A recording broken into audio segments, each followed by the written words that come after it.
Good morning, everybody. It's my pleasure to welcome you this morning to the You've Graduated What Next webinar, brought to you by the National Careers Service, working in partnership with AGCAS. My name's Craig Garton. I'm Director of Operations for the National Careers Service in the South East. It's brilliant to see so many of you online with us this morning. This webinar is all about helping you to make an informed decision about your next step. So a really important thing to be doing. And you know, the planning that goes into that can't be underestimated. To help you, we're planning to introduce you to a number of tools and information sources to help you ignite your graduate career and get going. We're also going to be connecting you to a range of graduate employers. So if we take a look at the agenda, you can see there we'll be hearing from the National Careers Service, from Aviva, Kent Police, Creston Reeves, Enterprise, Edge Hill University, the University of West of England, and also at the end there some graduates who will be sharing their experience of moving into graduate careers with you. So thank you to everybody that's on our agenda and that's going to be contributing today. We really appreciate it. And it only remains for me to thank you for attending and to wish you the very best of luck with your graduate journey. And I hope that you get the very most that you can out of today's session. Now, I'd like to hand you over to Paul Gratrick, the President of AGCAS, who's going to be chairing the event for us. Excellent. Thank you very much, Craig, for the intro there. So just very quickly, so if you've not heard of AGCAS before, it's the Association of Graduate Careers Advisory Services, which basically means, universities all pretty much have a career service of some sort. And most of those are members of that association. So it's kind of a collective, really, where either work in isolation at our respective institutions or together as a whole association, where they're really just to try and advance the support for students and obviously graduates as well in terms of their career journey, whatever that might be, wherever you want to go and whatever kind of sort of stage you might be at. And yeah, delighted in my role as president to be chairing today's event. We've got a real variety of speakers as you've just seen. So lots of kind of different voices and opinions from, say, both employers and also those working at university careers teams, and as well, obviously, recent graduates themselves. So I think throughout the day, you're going to get a real insight into kind of what opportunities there are, where are they, how to find them, and just some of the kind of benefits of hindsight of other people who've been on that journey recently to kind of help you wherever it is that you want to go. So really, without further ado, I'm going to introduce kind of the first speaker that we've got up today. So Stephen Watering from the National Careers Service. So let's say kind of this talks around sort of thinking about your career journey, and let's say kind of this sort of duality of, are you kind of a planner or an opportunist? And so I'll say no more and hand over to Stephen to kind of give the detail behind that interesting title. So over to you, Stephen. Brilliant, thank you, Paul. And just start things off. Obviously, congratulations on completing your degree and becoming a graduate. It's part of your journey, obviously. But one of the things I just wanted to quickly mention is there's a Q&A button which you can click on. So if, as I'm doing the presentation, you've got any questions as we go along, please do feel free to add in those questions or comments into that Q&A. And at the end of my presentation, I will go into the Q&A section and answer each of those questions individually. So what I shall do without further ado is move on to my first slide. This time last year we were doing the graduate presentation, and quite a number of presenters mentioned that there's a number of graduates who were not too sure about their future direction, basically. And it made me think about career guidance, the theories and practice, etc. And there's one I call happenstance. So that's linking in with being more of an opportunist rather than a planner, hence the title of the presentation today. I appreciate sometimes when people ask you what are your plans for the future, you might be like the young man in the picture, blocking your ears, rolling your eyes and thinking, oh no, I'll being asked that again. And you might not be too happy to have a conversation about that at that moment in time. But like I said, last year got me thinking, so I decided to do a presentation with a group of adults. There was 4 of them in total, so it wasn't big sample size, but I asked the group, are you a planner or are you an opportunist? 3 said they were planners, and 1 said they were an opportunist. So based on that, I know it's only a small size. I'm thinking maybe 25% of this audience is, or upwards, is an opportunist. So I was kind of thinking, hopefully this will appeal to you. I did ask at the end of my presentation before what the guys thought to it. And the opportunist turned around and said, you know what, I was semi kind of preparing to switch off from the session, because he said I thought it was going to be all about how I should plan my life and so on and so forth. So he said I found it quite refreshing that you talked about being more of an opportunist in the presentation. And funnily enough, the planners said they found it quite interesting because they were seeing things from a slightly different perspective. So that's what we're going to have a little look at today. But as I said, there is a journey, a career journey, so to speak. And as you can see on this next slide, there's a destination. So we're going to cover these 3 topics: the destination, the building blocks, and the support networks. The destination might be firmly fixed in your mind, or if you're an opportunist, you might be thinking, well, there's quite a few potential destinations for me, and I'm happy to explore those. But another important factor in your career journey is you, and we're referring to them as your building blocks or transferable skills. But along the way, you might need support from your support network. I suppose one of the things I wanted to highlight with regards to the support network is have a little think about what are their motivators and their kind of values, because that can impact on the type of support that you get. So we'll start off with the destination. So I'm going to use this little story that I got from LinkedIn. It's Kelly's story, and at the bottom you can see quite clearly there's the link there. So if you wanted to read the full story, you can do. But she said, and I just picked out key points from the story, that she felt she was on a fast, non-stop train to making sure she did everything on time. You could almost liken it to feel like you're on a bit of meat on a sausage factory. You've got to do this, then that, and then the other, and it's all got to be done in a certain order and the time frame. But further into her story, she said she failed the physics in a most spectacular way, and I kind of thought, ouch, that must have felt a bit painful at the time. But actually, what I found really interesting was that she said, I relished the freedom of failure. So she felt she was going down a track that she wasn't too happy with, but felt obligated to go down that track.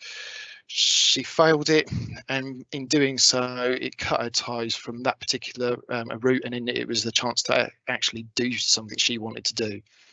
Now, this is the bit which I found really interesting. She said, I ended up studying literature and languages, and because of that, I studied German, and because of that, I applied to university with German as a minor, and because of that, I started teaching English as a second language, and because of that, I got into editing, and because of that, I started writing, and because of that. So basically, each of her decisions opened up new doors, and she then took different opportunities as she went along. And I quite liked the way she highlighted it as these changes and twists in the road occurred without much thought about how it would happen or what the result would be. So she was just doing what she loved and then seeing where it took her. And you might be in a similar sort of situation as a graduate. You might have it all planned out, but equally you might have decided I'm going to do a degree in something I love and then see where it takes me. Now, as I was reading through her story, she did say she felt bad about being an opportunist, so to speak, and other people were maybe making value judgments, etc. But she said her boss at one of the companies she worked at changed her mind on the whole thing, and they basically said to her, well, you're an opportunist, you take advantage of what's offered and aren't scared to take a chance, and that is a good thing. So I suppose one of the things I want to kind of dwell on is why might it be a good thing to be an opportunist, but also the same with the planning. So there's a bit of both. But if you want to find out more about the story, like I said, there's the link so you can have a little look into that. But one of the things I thought I would zone in on is the positive opportunist traits. So being creative, needing to be optimistic, and maybe that's a natural thing, and being flexible and resourceful. There's others, but I thought I'd zone in on those three for the opportunist. And with the planner, looking at it, providing a guide for action, improves resource utilisation, and provides motivation and commitment. But as you'll note at the bottom, I've highlighted it's probably worth tapping into both approaches. So if you feel you're more of a planner, maybe tap into the opportunist a bit more, and if you're an opportunist, maybe tap a little bit into the planning side of things, and let each one complement the other, but obviously go with your strengths. So I thought about the creative side of things, and I suppose as an opportunist, they're looking at things maybe in a slightly different way. And a really good example of that was a young lady who in one of my group sessions mentioned that she had said to her boss, everybody's finding it difficult to find the car parts in this warehouse. Can I reorganise it and colour coordinate it? Her boss was a little bit sceptical, but he said, yeah, go ahead, give it a go. Interestingly, the knock-on effect was everybody was able to find the car parts a lot quicker. That then had a knock-on effect with customer service, and that had a knock-on effect with profit. And you kind of think, well, what employee's not going to like that? So as an opportunist, you might have a gift towards being creative, problem solving, and thinking of new ideas and better ways of working. So that's a definite positive that an employer would want to tap into. I like this bit about being a natural optimist. So you sort of think if you've got an idea and you can see potential in it, you've obviously got that view of, oh, this could work. But quite often you come across people who say, oh, no, that won't work. So obviously you kind of think maybe as an opportunist, you've got that optimistic outlook on life that you feel things will work if you give them a go. But another element that's really important is being flexible and resourceful. So you kind of think things don't always work out how you want them to. And I'll give it as a quick example. There was a lady I spoke to not too long ago who was working towards a career in the NHS. Then obviously COVID kicked in, and as part of the changes in the NHS, the government decided everybody should have a COVID jab. And not everybody was happy about the idea, and she was one of those individuals. So at that point she felt, my career's over because I'm not having a jab, but I want to work in the NHS.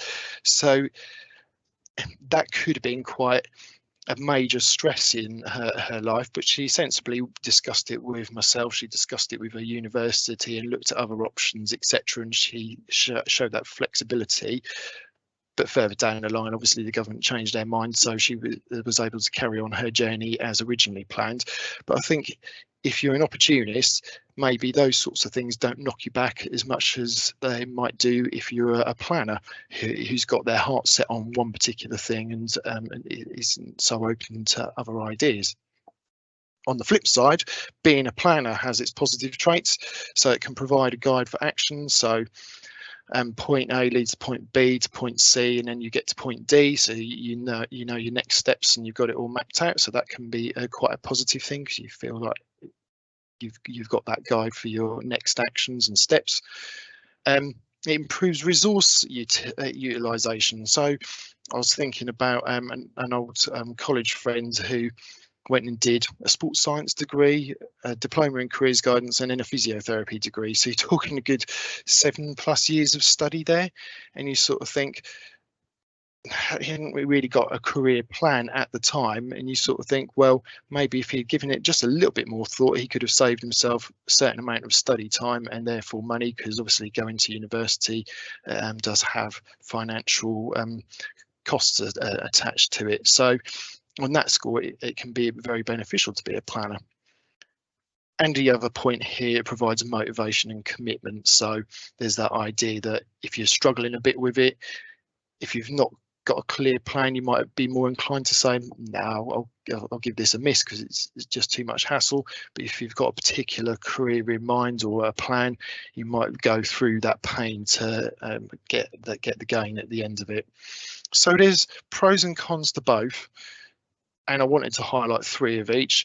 but I wanted to give you a thought that maybe it's worth tapping into both approaches if you feel you can.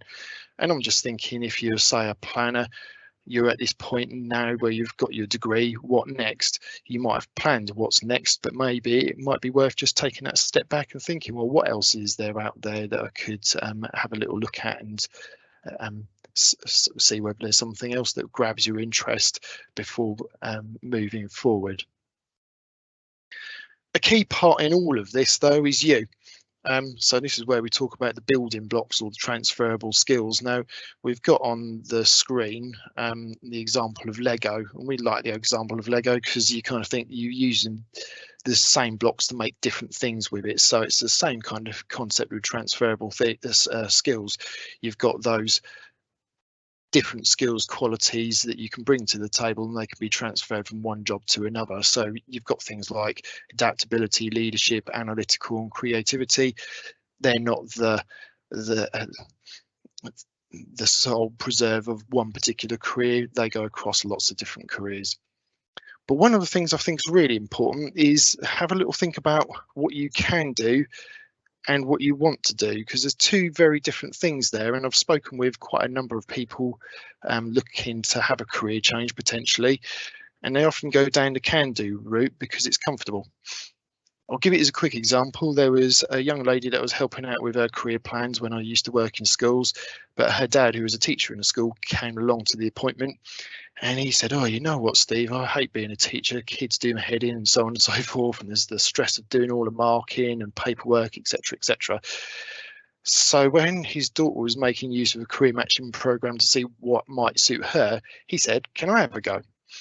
So I said, "Yep, that's fine. You have a go." And the first question was, "Do you want to work with children?" And he said, "Yes."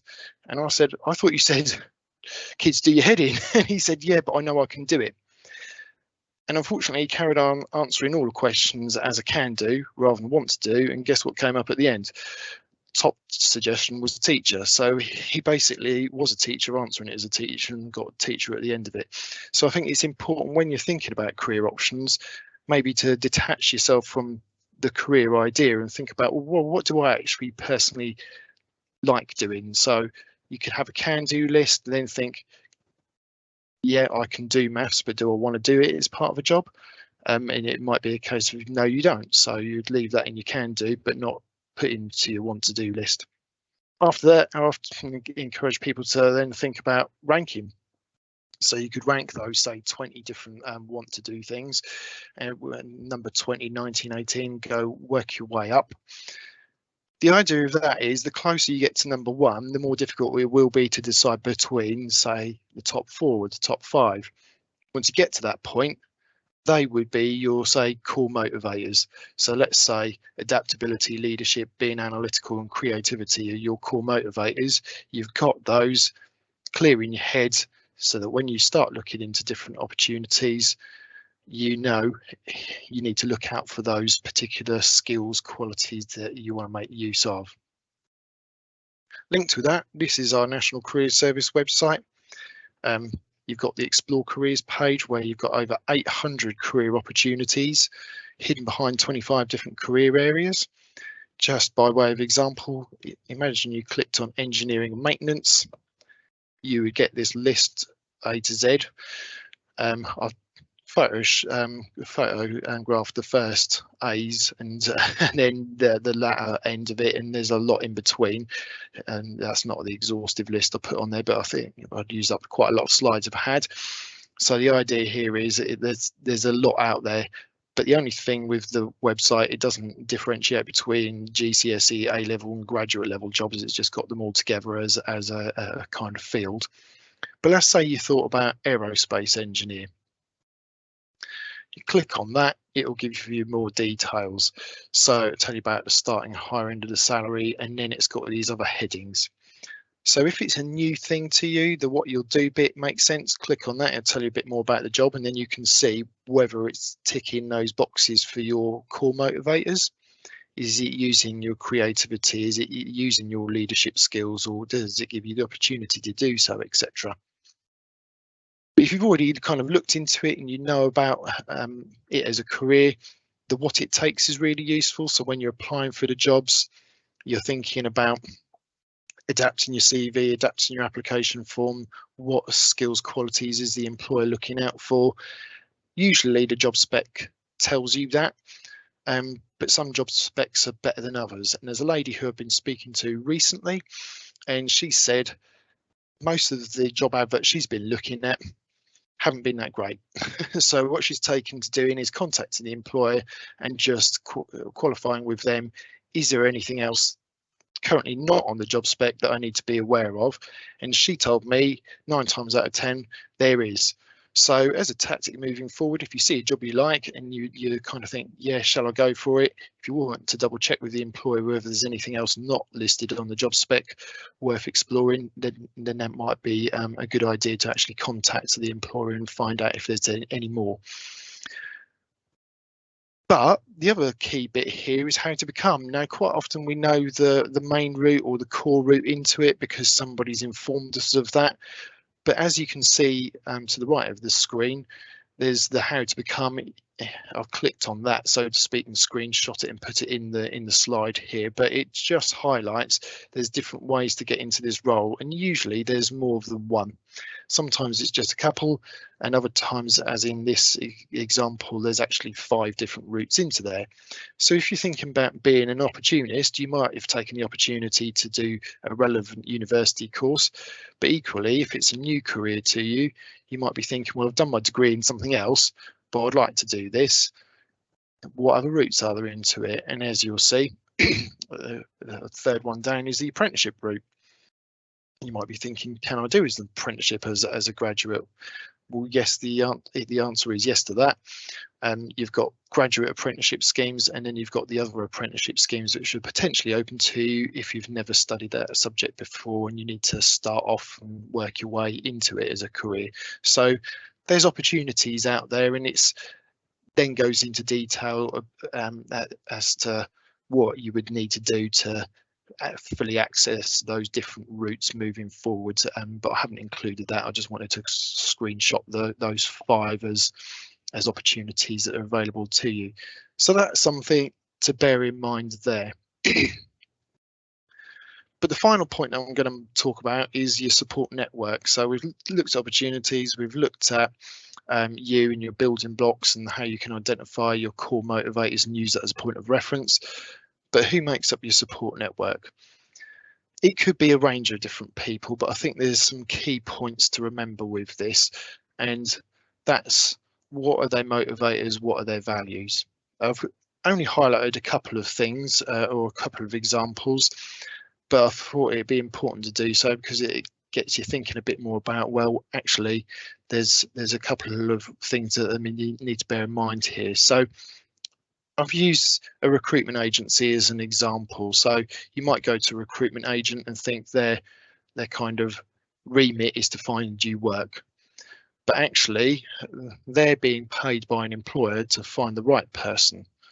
So if you contacted a recruitment agent, you'd need to have that in mind that they're getting paid to find the right person. So therefore, you would need to convince the agent that you are employable within the field that you're looking at. Otherwise, as it often happens, you'll be disappointed with the recruitment agent who's not accessing them in the way that would make sense. Likewise, there's the friends and family. So you think your friends and your family would have similar values to you. Quite often they might well do, but equally they might have slightly different values to you, and they might help or hinder your progress with your career or your education. So just as a little example, I remember seeing a gentleman who on his CV said he liked writing. So I said to him, oh, I noticed you like writing. I like writing myself and reading and literature, etc. So I was interested. But I did ask him how you're getting on with the writing, etc. And he said, well, I got chatting to a friend of a friend who is in the world of publishing, and she had a little look at what I was doing and said, yeah, carry on, and gave me a few hints and tips. And I said, oh, so how's it progressing? And he said, well, it's not. And I said, oh, why not? And he said, well, I showed it to my mum, my uncle, my sister, and so on and so forth. And they absolutely hammered what he was doing. And he basically switched off from it. So then I thought, I need to challenge this a little bit. So I said to him, so hang on a minute, you're telling me the one person who knows anything about publishing is the one person you've ignored, and the rest of your family who I'm guessing don't know much about publishing you listened to? And he sat there and went, oh my life, Steve, that's crazy, what am I doing? And he said, thanks for that. He said, when we finish the TV, I'm going home and I'm going to get back to my writing. So that was good. I felt happy about being able to encourage him to move forward. But I think that brings up 2 key points, and I made a note of them.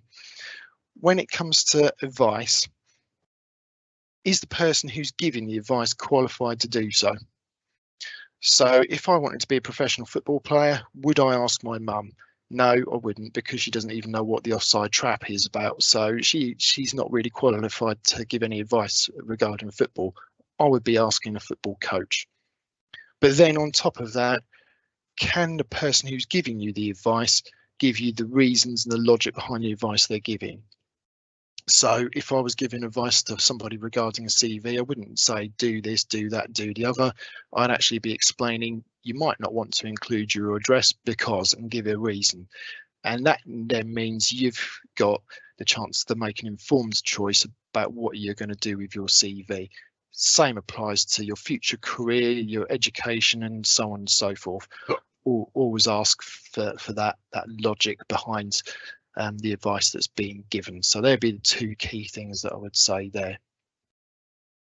Just to wrap things up, obviously you have got support available through your university careers service, and that support's available, I do believe, up to 3 years after you've left. So it's not a case of, oh, you've left, see you later. The support's there. But equally, there's the National Career Service, who I work for, and we've got the 0800 100 900 number and a web chat, and we're open 8 till 8, Monday to Friday, and 10 till 5 on a Saturday. So there's quite a lot of availability there. But obviously, moving forward, we'd really appreciate it if you could complete a form that we're going to drop into the Q&A chat. And once you've filled that out, we can then provide you with further support, and obviously provide you with a support pack as well. So the idea is it asks questions about where you're at now, like being a graduate, what you studied, and what you hope to do in the future, and so on and so forth. So it gives us a bit of an idea as to where you're at, and then therefore how we can help you moving forward. So please do complete the form. It is covered by GDPR, data protection, etc., i.e. the information you provide is covered by the rules and regulations of that, but that would be really useful in helping us to help you, if that makes sense. But for now, I shall hand back to Paul.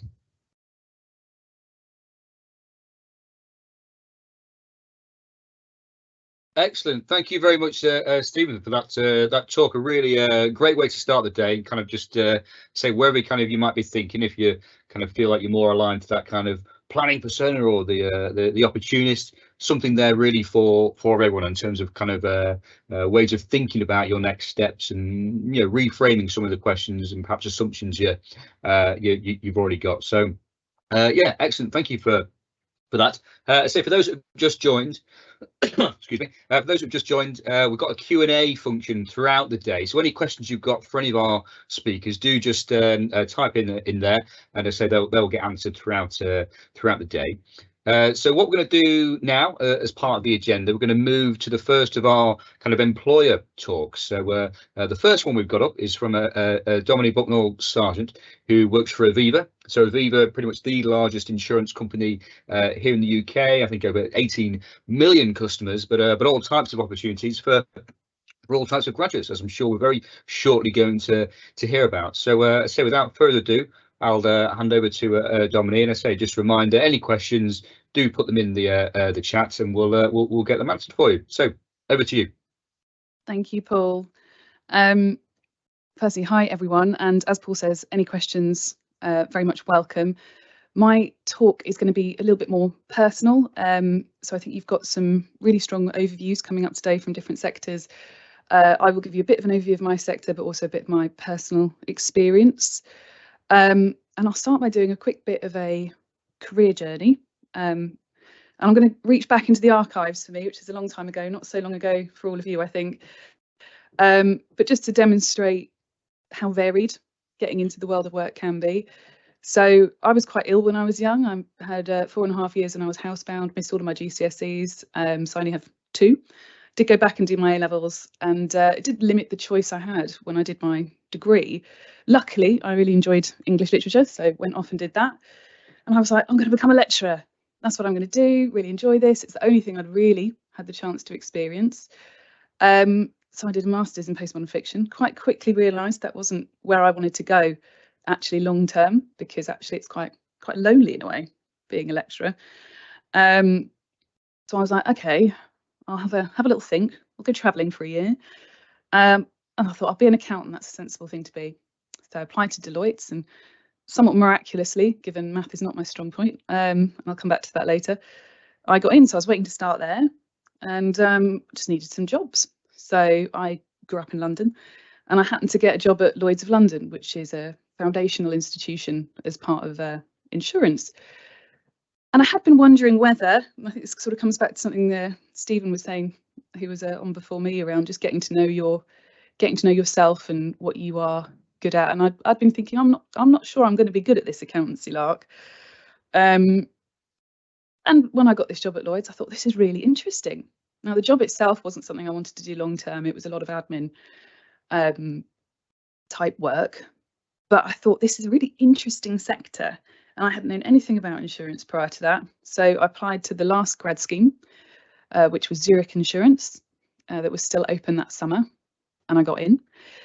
And if I'm completely honest, I flipped a coin. And that's how I ended up in insurance. And I think you will have seen from the agenda, the title of my talk is Everyone Falls into Insurance. No one sort of specifically chooses it.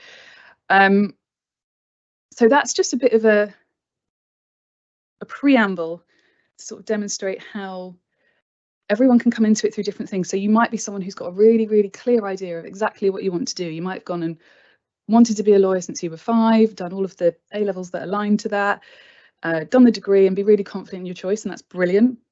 If you're not, don't worry. The road is long. So actually finding your way to something that you really enjoy and thrive in can be a bit more like my experience. It can be a bit varied. You can have stumbling blocks in the road. So, you know, if you told me when I was 17, housebound, no GCSEs, all the rest of it, that I'd have landed where I am today, I'd have, you know, firstly, I wouldn't have heard of my job, which I'll explain in a second. And that's, I think, what a lot of you will find is the thing you ultimately end up doing might be something you've never heard of. So working out what your skills are, what you enjoy doing, that piece is really important, because then other people can help you put some framing around that in terms of role titles. Yes, so I started with Zurich on their grad scheme. It was a general management grad scheme, as I'm sure you'll have seen these on the internet. And a lot of companies have them. For me, that generalist position, and I would describe myself now as my specialism is specialist generalist. So you'll find there's a lot of people with a technical specialism. It took me a long time to sort of realise that actually my area is being able to turn my hand to anything. So I was an underwriter for a while to give myself a technical grounding. Then I joined a claims relationship team. You don't really need to know about worry about what that is, other than it's working with clients to make sure that we deliver exceptional solutions. So at that point, I moved into the global side of the business. I then moved over to Aviva to give myself a different skill set, which was deal management.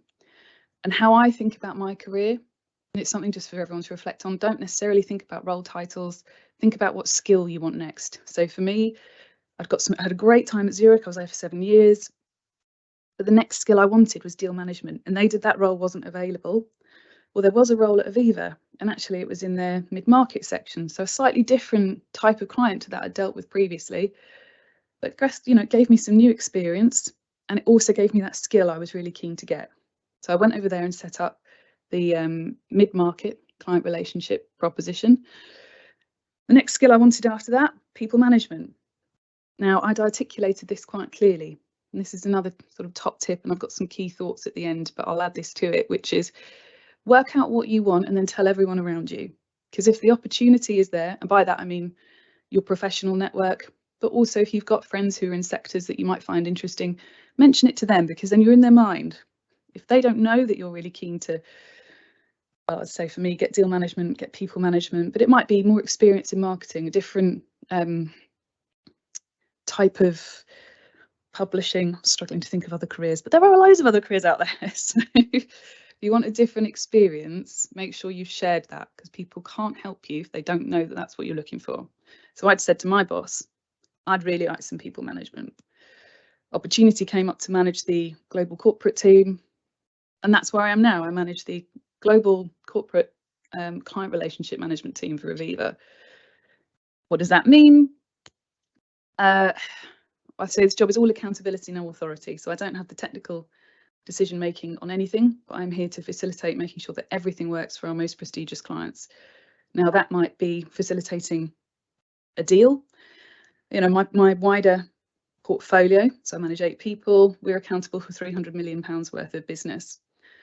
So that's quite a significant chunk of change that we have to make sure we service correctly. If we lose a client, I have to explain that up the chain. So I need to make sure that I've got a really good understanding of what's happening in my team's portfolios, where the threats are. If we're going to lose a client, let's make sure we're comfortable. Let's articulate that on. So it's a lot of stakeholder management, a lot of client management, and proposition development. Those are the 3 pillars of my role. So proposition development, making sure that we can stand toe to toe and ideally a few toes ahead of what our competitors are doing for their clients. So that's a very quick potted history of me. Any questions on that, please do ask. Yeah, and so, and the other point was the extracurricular piece. If you're not getting everything you want in terms of development from your role, look outside of it. So I'm actually on the board of a charity who collaborates with the National Career Service, and that's given me some fantastic exposure to what happens in a boardroom. You know, if I ever want to develop my career in that direction, it's useful to have had some exposure to what do those conversations look like, what's covered off by that role, how can I add to it, you know, and hopefully I've also given something back and given the experience from my sector into that room. So there's lots of other things you can do, and I've done that throughout my career. I've volunteered in all sorts of different things, gone into schools. I've set up a women's network at my previous employer. So all sorts of different things that you can get involved in. So just remember that's there. If your role isn't giving you everything, think outside the box. What is insurance? And I'm talking quickly to make sure that Paul and I get a little chance for questions as needed at the end. I think the key thing to remember is that everything is insured. So you've probably, as individuals, come across insurance through maybe the phone that you're listening to this on, or the computer that you're listening to this on. What you've got to remember is those computers will have been shipped in bulk containers around the world. That shipping, all insured. The components that this is made up of, the metals, the plastics, the factories that it's produced in, the mines that it's dug from, all of the people who go into putting together those component parts, all of the tertiary sector that sit behind that. So the offices, the office blocks, so on, all of that is insured. The satellites that are streaming me to you right now, they're all insured. The launch of those are all insured. The intellectual capital that sits behind them, all of that is insured and protected. So there are so many fascinating areas that you can get involved in within insurance. So it can be aero insurance, marine insurance, and actually personal lines in its way. So the specific insurance of your laptop and phone. That's actually very interesting, because you don't tend to think of it as an individual phone or laptop. You're thinking of it as a trending analysis. So what's happening with phones? What's happening with laptops? What's happening with cars? Now we're moving into more of a ESG, so electronic vehicles, sorry, environment. Well, they're moving from being motor knock-for-knock type incidental damage to being more of a computer in a car. How do we look to insure and protect against that? How do we work with our clients? And again, the key part of what I do, it's not just about something breaks, we provide cover for the claim. How can we work to prevent it happening in the first place? How can you mitigate that risk? And how can you work with individuals to help change behaviours so we mitigate those risks longer term? So everything is insured, and at every stage. And so anything you're interested in, really, I would say it's a great career for commitment phobes, because we don't have to commit to being in construction or in motor or in banking or in whatever it is. You can dabble in everything, and that's really, I find personally, a real strength of the sector. And what does insurance do? Fundamentally, it's the risk transfer mechanism. What does that mean? That means that companies can transfer the capital risk, so the capital exposure of their assets, or their potential exposure. So if an employee were to get injured and so on, at a small cost relative to the potential exposures off their balance sheet. So rather than having to hold the cost of their building at £1 million, if their building burns down, they need £1 million on their balance sheet to rebuild it. They pay a much smaller fee for us to hold that risk. And we calculate what that risk is. We also are then there to put them, immediately day one, if that happens, right, here's an office, here's this, here's that. We're very set up to do that. So what that means is that company suddenly got, so they've paid 50 grand to cover the building. They've suddenly got £950,000 of extra capital that they can reinvest into their business, into their employees, into growth. Now, if you extrapolate that out from the wider economic perspective, that's huge. It means that businesses can take a lot more risk because they are not having to retain the capital. And that is where we've seen, it's a huge, insurance is a huge part of the motor behind the economic growth that we've seen in the last few hundred years. So that's fundamentally what the big difference, one of the big differences we make. And we also have the indemnity point.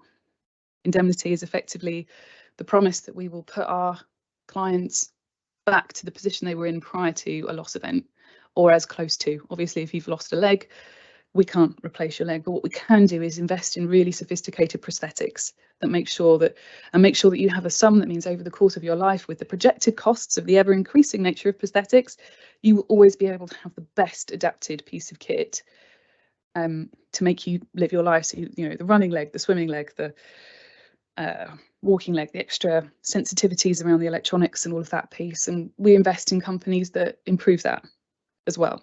So that's the sort of indemnity point. At a very simple level, you lose your phone, we replace your phone. But there's that wider point around indemnity. So what kind of careers are there? Well, again, I'd say it's very, very varied, because what we do is really varied. So some of the, and I'm just going to list about 10, but there are so many different roles. And again, I'd say this is true for a lot of sectors. So it's worth thinking about a sector that gives you the interest that you need, and then worrying a little bit about the role title later if you're not 100% dead set on something. But with insurance, you could come in and be an underwriter. That's the classic role. Now, an underwriter is someone who essentially prices a risk, which sounds straightforward, right? How do we, a phone is worth this much, the potential, we calculate the risk of loss of that phone or theft or whatever as being X. So you times X by Y, that's your that is your cost of insurance. Great. What if you're running a petrochemical plant that covers 30 acres or several square kilometres, and you're doing it in a country that's potentially got some war threat, and it's got high explosives within there, so on and so on. How do you price that? Well, that's more complicated. And how do you price a solicitor? So, a large solicitor firm, you're pricing their advice, you're pricing their competence is effectively what you're doing. If they're sued, it's because they've given advice that's proven to be inaccurate. How do we price that? How do we say, okay, well, we think that the likelihood of you giving out poor advice is X, and we'll times that by Y. Again, it's a lot more complicated, or it can be a lot more complicated than it looks on paper. So you have to really be able to understand business, or even motor fleet. Now we're moving into this electronic vehicle type space, or if you've got a contractor, so a construction firm, and you're pricing up really complicated vehicles that are £1 million a pop, or mining vehicles, it's very different. Can be quite a very interesting and challenging role. Another big one is the broking houses. So you may have come across things like Aon, Marsh, Lockton, Willis, Gallagher's. Those are some of the large brokers. They intermediate the deal. So within a broking house, you'll have people who are more client facing. So they're trying to really understand the client's business so they can articulate that into the insurance market for the underwriter. So the underwriter can then price the risk. So they spend a lot of time getting really under the bonnet of what does that business do? How does it work? What do they need? And then you'll have the broker, and that, you know, they do what they say on the tin. They come in and negotiate the deal. So you have sort of two streams usually within the larger broking firms that can sometimes consolidate into the same person. Everywhere has actuaries, so if you are mathematically minded, there is a huge wealth of roles that are very, very valued by this sector. So if you're interested in becoming an actuary, insurance is a pretty good place to do that. Everything, actuaries sit behind everything we do, whether that's claims, pricing, so on and so on. Claims adjusting, again, that's really varied. So a claims adjuster could be doing, you know, your individual house. So you've had a flood, right? Let's see how quickly we can get you back on your feet. We'll quantify, so we'll estimate the cost of your carpets, your this, your that, whatever it might be, and get you back, indemnify you back to the position you were in as quickly as possible. But you might also end up in an area where, you know, my other half does this, you know, he'll go to Peru because a dam's cracked and it's flooding the land around it, or it's delaying the completion of that dam because there's been something gone wrong with the concrete that they've used. This is a real thing that happened. So actually then you're there to say, right, let's work with all these experts. You're almost more of a project manager type role. You're working with the lawyers, with the concrete expert. There's an expert in everything. That's the other thing to be aware of. You might have experts on both sides because we may be saying, actually, you shouldn't have used that concrete to start with. That's going to impact how much money you get. And they're saying, actually, no, this was the right thing to do, so on and so on. So we'll then have experts who are bringing different arguments to the case, and maybe you'll have a mediation, maybe you'll do that. So you're bringing together lots of different strands of quite complicated information to work out what this 7, 8, 9 figure claim should be, how it should be handled, how you're going to move it forwards, so on and so on. So you're working with a lot of different people there. Obviously client advisors, that's the kind of role that I'm doing. Loss adjusters, they work with insurers, they're not necessarily in insurers, but again, they are there to help quantify the loss. There's a huge amount of investment in digital tech, so if your expertise or interests lead you more in that direction, I would definitely look into fintech, digital insurance platforms, so on. It's an industry that, to be honest, does need some modernisation in how we interact, and there's huge investment into that at the moment, huge growth area. And again, risk management, every company, or most large companies anyway, will have a risk manager. So that'll be someone in-house. So you're working within the company who is buying insurance and you're accountable for that. But you're also accountable for delivering health and safety and all of that piece. And we on our side, from an insurer perspective, have a lot of risk managers who work with those individuals to help deliver that. So we'll go in and maybe do a survey, work out. And again, that's where you kind of have more of your surveying qualifications, engineering qualifications, so on and so on, coming through. But yeah, lots of different roles that you can do within it, worth having a Google. And it's a very old sector, but it's evolving. I think I've mentioned ESG, so that's environmental, social governance, real hot topic in insurance at the moment for how can we support with things like mass timber frame buildings, cross-laminated timber, something the construction sector is really looking to push on to make buildings more environmentally friendly at the moment. Very difficult to ensure because effectively wood burns. So there are some concerns on that from an insurer perspective. How can we work that through to give comfort and confidence? Paul, can I just check that I've got till 11? Just seeing a few things pop up. Yeah, so it's until 11 o'clock, but we've got a couple of questions in the Q&A. So yeah, perfect. I will wrap this up quickly. So I wasn't sure if that was to me or not. Thank you. And again, I've mentioned electronic and autonomous vehicles, that type of thing. So as everything develops, we have to evolve as a sector in terms of how we respond. Hopefully that gives a bit of an overview. So it's a very interesting sector, worth looking into, and definitely not just motor insurance. And I think that's often the cliche, that people think it's just motor insurance. A couple of key thoughts, just coming back to slightly more personal reflections, is don't put too much pressure on the decisions you're making now. I alluded to it before, but I think where you are, a lot of people are saying, right, this is going to define me for your life, for my life. It's not. You might pick something now that you do forever, and that's fantastic. You might pick something now that isn't quite right, but don't put too much pressure on trying to pick absolutely the right thing, because you can change.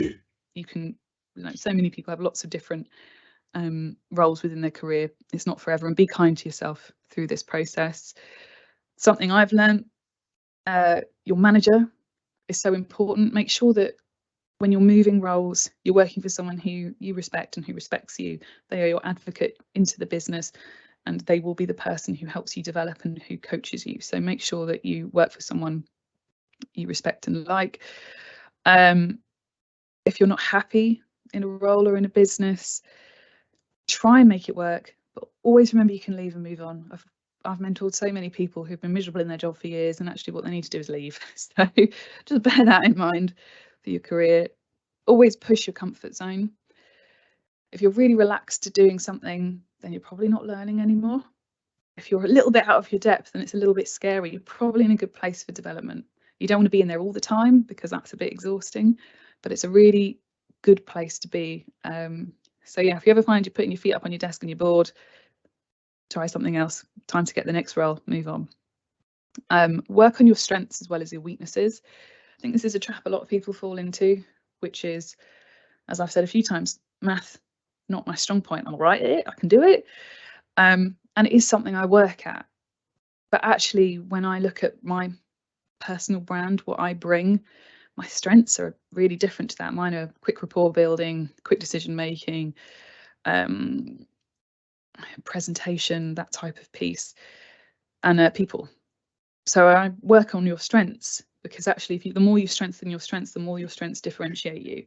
So be aware of your weaknesses, manage those, or development points. No one really says weaknesses anymore, do they? Development points. But yeah, make sure you're working on your strengths all the time as well, because that's what differentiates you. And just as a bonus thought, always think about your personal style and think about expanding your vocabulary. And I know that sounds like a bit of an odd point, but actually when you're in a particular sector, people get very in the habit of using the same words all the time, the same way of delivering, the same. Actually, if you can find your own, really land on your personal style, be comfortable and confident in it, and use a wider vocabulary, use words that aren't usually used in that sector. Again, it makes you more memorable. So that's just a couple of hints and tips. Paul, questions? I think that's my last. Yeah, no worries, Davina. Thank you so much for that overview of not just obviously kind of Aviva and the insurance industry, but also kind of your own personal journey as well. A really kind of nice sort of balanced presentation there. And we've got a few questions come through, and I say any that don't get answered, don't worry, they will get answered offline. But I'll just go with the first one, which is I have a degree in English literature and philosophy, and I'm interested in the insurance sector, but I'm not sure what my degree would be best suited to. Is there a particular type of graduate job at Aviva that you would suggest that this person looks at? Yeah, I mean, I would say, and again, shout out to the English grads, almost any of them. I would say steer away from things like actuarial, because they will be looking for, and they should be citing if they need a specific qualification or a specific degree background. But actually, underwriting is a really good entry point into insurance. Now, for me, it wasn't the right thing for me long term, but actually getting that technical grounding, spending a couple of years really understanding how that bit works is a really useful thing to do, and they tend to be the biggest intakes. So I would say broking, underwriting, and if you can get on a general management, which is the one I did, I found that really beneficial, because they actually put me into distribution, which again is liaising with brokers, and that actually played to my strengths initially, and is what I then came back to later as more of a client-facing role. But I would say for the most part, insurers don't demand a specific degree or background unless you're going for one of those really technical roles. Excellent, thank you. No, that's really sound advice. The next question is more about the application process. So this person writes that I noticed that the application process involves an online test and a video interview at Aviva. So have you got any tips on how I ace those? Oh, it's a while since I've done those. Online tests, I would say practice. That is my top tip. I do remember doing these about 12 years ago, and they are quite hard actually. So my top, but they're also quite formulaic, the questions. It's a bit like anything. If you treat it like an A-level exam or a degree exam, wherever you're at, just revise through it as you would one of those, because you'll find a lot of the questions have the same pattern. And in terms of the interview, again, I would say practice. So it's probably going to be competency based. So work out what your stories are. And again, this is another top tip for life. If you're ever planning to do anything out loud, make sure the first time you do it out loud isn't in the most important situation that you're going to do it in. If you're doing a presentation, make sure you've said it out loud previously, make sure you've practiced it, even if it's just to the wall. If I'm doing a big client presentation and I'm in a hotel the night before, the people in the room next door probably think I'm mad because I'm doing it out loud, so that I'm comfortable, I've got my flow, I know where my stumbling bits are. And actually, if I lose my thread, because I've done it out loud a few times, I can find it again without having to resort to my notes or whatever. And the same with your competency base. Make sure you've done your stories out loud. Know the key skills you're wanting to pull out of those stories. So they might well have a list of the competencies they're looking for, worth going through the application and pulling out some key words. So they might be thinking, working well in a team, working well individually, starter, finisher. And that means, like, once you start a task, you see it through to completion.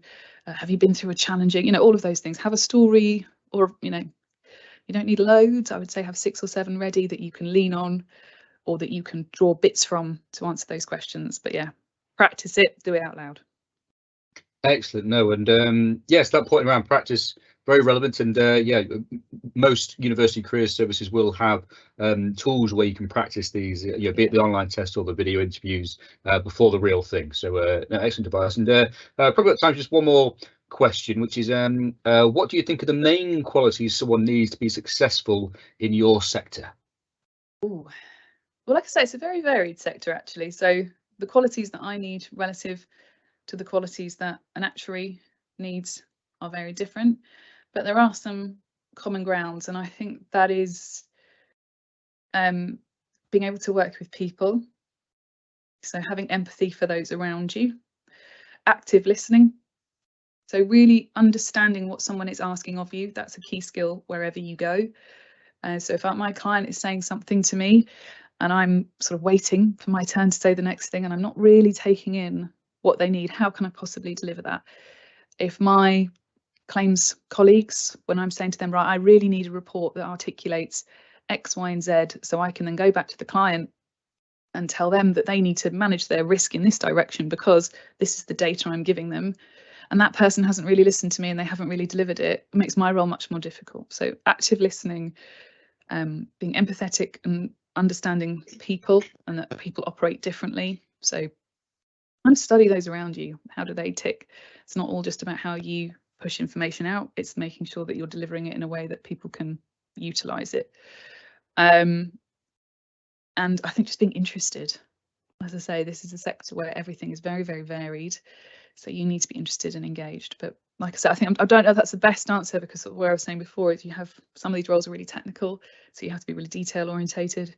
A role like mine, I have to be able to make decisions quickly and be able to really, I don't have the time always to distill information. I've got to take it in, work out a plan and manage it as we go. So lots of different skills, I would say. Excellent. No, thank you. And yeah, if anything, I hope that reinforces one of your points that Aviva Insurance is not just what you might think of as car insurance. The scope and scale of what you do is huge, and as such, kind of the skills that people will need and the kind of roles they can do is hugely varied. So no, thank you so much for your presentation and for the answering the Q&A there. Really do appreciate it, and giving all the grads on the call today really good insight. So Thank you No so problem much. at Thank all. you so much. Good luck And, to everyone. Take care. Oh, thank you. And yeah, so kind of a change now to the next employer. So up next, we've got Richard Bushell from Kent Police. So Richard's going to obviously talk about the kind of graduate opportunities that are available there. Again, for those that have just joined the call, if you've got any questions, there's a Q&A function, so do just type them in there. We've got a bit of time at the end of Richard's presentation to go through those, and any that we don't have time for will get answered offline, so don't worry. So do put them in the Q&A either way, and they will get answered at some point. But without further ado, I'll hand over to Richard to tell us all about Kent Police. Lovely, thank you, Paul. Good morning, everyone. Hopefully you're having a good event so far. Really interesting from Dominique there. Sounds like she'd be ideal as a police officer, but maybe we wouldn't be able to afford her. So let's have a chat about Kent Police and the unique opportunities we have within our force for you to join us as a police officer, and I'll touch upon a couple of other roles in case that is not something that may be of interest to yourself. So who am I? Well, I'm Richard Bushell. I'm a police inspector. Been with the force for 25 years, and predominantly my career has been frontline policing, managing and leading response teams, neighbourhood teams, and some firearms and other tactical operations involved within it. Currently work for the HR innovation team, and we deal with all things recruitment for Kent Police. And as you know, at this moment in time, we're coming to the end of the national uplift. The government pledged to have 20,000 extra police officers in England and Wales across all the forces by the end of March, and so we're rapidly coming to that date, and we are looking to maximise applications for then, but also beyond into the next year, because again, very busy recruitment year coming up, with natural abstractions, retentions, resignations, etc., all there for us to consider. So some of you may not be familiar with Kent, so here's a little bit of a slide just to give you a bit of a flavour of who we are and what we are. So Kent has an estimated population of around 1.8 million people, making it the 5th most populous county in England. Our policing area is split into 3 divisions. You can see there, north, west and east. We like to keep things simple in the policing. So up north there, coming onto the London boundaries, the Metropolitan Police, you've got Dartford, Gresham, Medway and the Citibourne, Swale area. Down the east side is all your coastal towns, as you can see there, Canterbury, Herne Bay, Margate, Ramsgate, Dover, Folkestone. And then we've got the west side, or as we call it, the rest of Kent. As you can see, quite a big area there of Sevenoaks, Maidstone, Tunbridge and Moorland, Ashford and Shepway and Tunbridge Wells. So a very diverse area that we police, has multitude of different cities and towns, large areas of sprawling Kent countryside in between. So when it comes to policing, we have a number of unique responsibilities due to our geographic location between London and Europe. So as well as dealing with crime and disorder, it means we have a part to play in both national and international policing. We're the main gateway to Europe, so through 3 major ports and also the Channel Tunnel, all areas and iconic sites we have to police. We also police one of the most significant coastlines and busiest road networks, which includes M25, M2A2 and the M20. Some points of note in the county as well. We also, on top of all these challenges, have Europe's largest retail and leisure centre in Bluewater, which caters for around 28 million visitors a year, and is one of the country's most famous cathedrals in the land down at Canterbury. So, needless to say, no 2 days are the same if you join Kent, and we have a large number of specialist teams to help us protect victims, residents, visitors and businesses across the county. So, what are we looking for then? Well, ideally, good human beings. It's all to do with the values and behaviours that we have with our competency value framework. You heard Dominique talking about the different assessments in her sector. It's similar to the police, and I'll talk through some of that now. There is eligibility criteria, but there's also the assessments we do, what we're looking for. So I'm hopefully going to cover some of that now. On the slide there, you can see some of the main roles of being a police officer and some of the opportunities. So I'm going to highlight some of those to you now. But what are the qualities we look for? Well, put quite simply, we need people that are going to be passionate about public service. So you need to have a desire and a commitment to help, guide and protect people at a time when they most need it. We need people who have a desire to make a real difference. So policing is a vocation for most of us and many within the organisation, and people join to make a real difference in society for individuals and for the communities that they serve, because we serve with consent ultimately. It's all about confidence and trust. Moral courage. Are you the type of person who will do the right thing? So will you be the one who will stand up for what is right, potentially in the face of adversity, or maybe be the voice for an individual that at that moment in time hasn't got the opportunity to stand up for themselves? That's what we're looking for. And all through this, it's all about public service, selfless acts, and of course, pride. a pride in everything that you do. To police is a tough vocation. It's complex. It can be challenging, but obviously very hugely rewarding when you see the significant difference you can make to people's lives. So Kent Police Constables are responsible for the protection of life and property, prevention and detection of crime, and serving diverse communities and businesses of Kent. Once you've complete your initial training, there are over 100 different roles you can do as a police constable in so many different disciplines, be it tactical operations, firearms, roads policing, dogs, investigations, including serious crime directorate up at our headquarters in North Kent, working collaboratively with Essex Police, dealing with the most serious and organised crime, domestic abuse, child protection, a whole myriad of different skills and different careers you can have within one as a police officer, because you're going to be lucky. You're going to get to be able to work to at least 60, like myself. I feel a bit brittle now at 44. But the point is, there are so many different things you'll be able to do within one career. And like Dominique said in her sector, maybe it's not something you'll do forever, but there's so many different things we're confident that you'll want to stay with us for a significant period of your time here with us. So we didn't even speak about promotion opportunities. Once you pass your initial training and demonstrate your competency as a police constable, you can work towards promotion, and you can work all the way through the different ranks, PC to sergeant to inspector, chief inspector, superintendent, chief superintendent, or maybe one or more of you decide to join us will be a future chief officer. And that's not said flippantly, because ultimately all of our chief officers joined exactly the same as all other members of the public that join us as a police constable and work their way up the ranks by demonstrating their abilities, their capability, their work ethic, and their diligence towards the community. So bear in mind, goes without saying, hopefully most people realise it, blue light service, emergency service, for the first couple of years of joining us, there is a shift pattern that you need to work to, because at least 12 months of your career will be as a uniformed police officer, answering calls from the public, working on one of the local district policing teams, working a 24/7 shift pattern, being there when the public need us. So what are the general eligibility criteria? So this is kind of the national set. As you can see on the screen now, hopefully most of you today are going to be eligible to at least start an application, if not eligible for a job offer. So you need to have hold a UK passport or be a British citizen, member of EC or other states in the European Economic Area with no restriction on your leave to stay. You need to have lived in the UK continuously for the last 3 years, but this does not apply if you served in the British forces for any period of time. You need to be 17 years of age to start the process, and we will take you all the way through all the different assessments and wait until you turn 18 to give you the job offer to become a police constable. And you also need to have not have been unsuccessful in an application for the same role as a police officer in one of the other Home Office police forces in the last 6 months. They have a cooling off period in effect when someone is rejected from a Home Office force in one area, 6-month wait, then you can apply to another force or to the same force. You also need to have a full UK Category B driving licence. And at this moment in time, though, we are accepting people who haven't fully completed those, as long as you've completed by 35-week service or roughly a year of service once you join us. Additional things to bear in mind: Commonwealth citizens and foreign nationals can also apply if you have leave to enter or remain in the UK indefinitely and you're free of restrictions.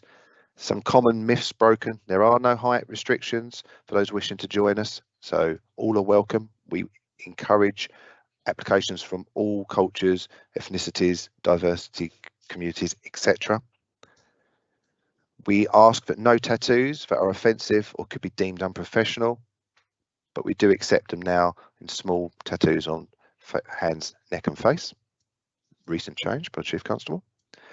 And if you're thinking, if you have anyone in your family or if you unfortunately have a criminal record, again, do not automatically believe this will bar you, because vetting checks are made on all circumstances, and you would not be the first police officer to either have a relative who's been to prison, or maybe you've had something happen when you was younger but you're not so proud of, but just declare everything and the vetting team will decide whether you can go forward with your application or not.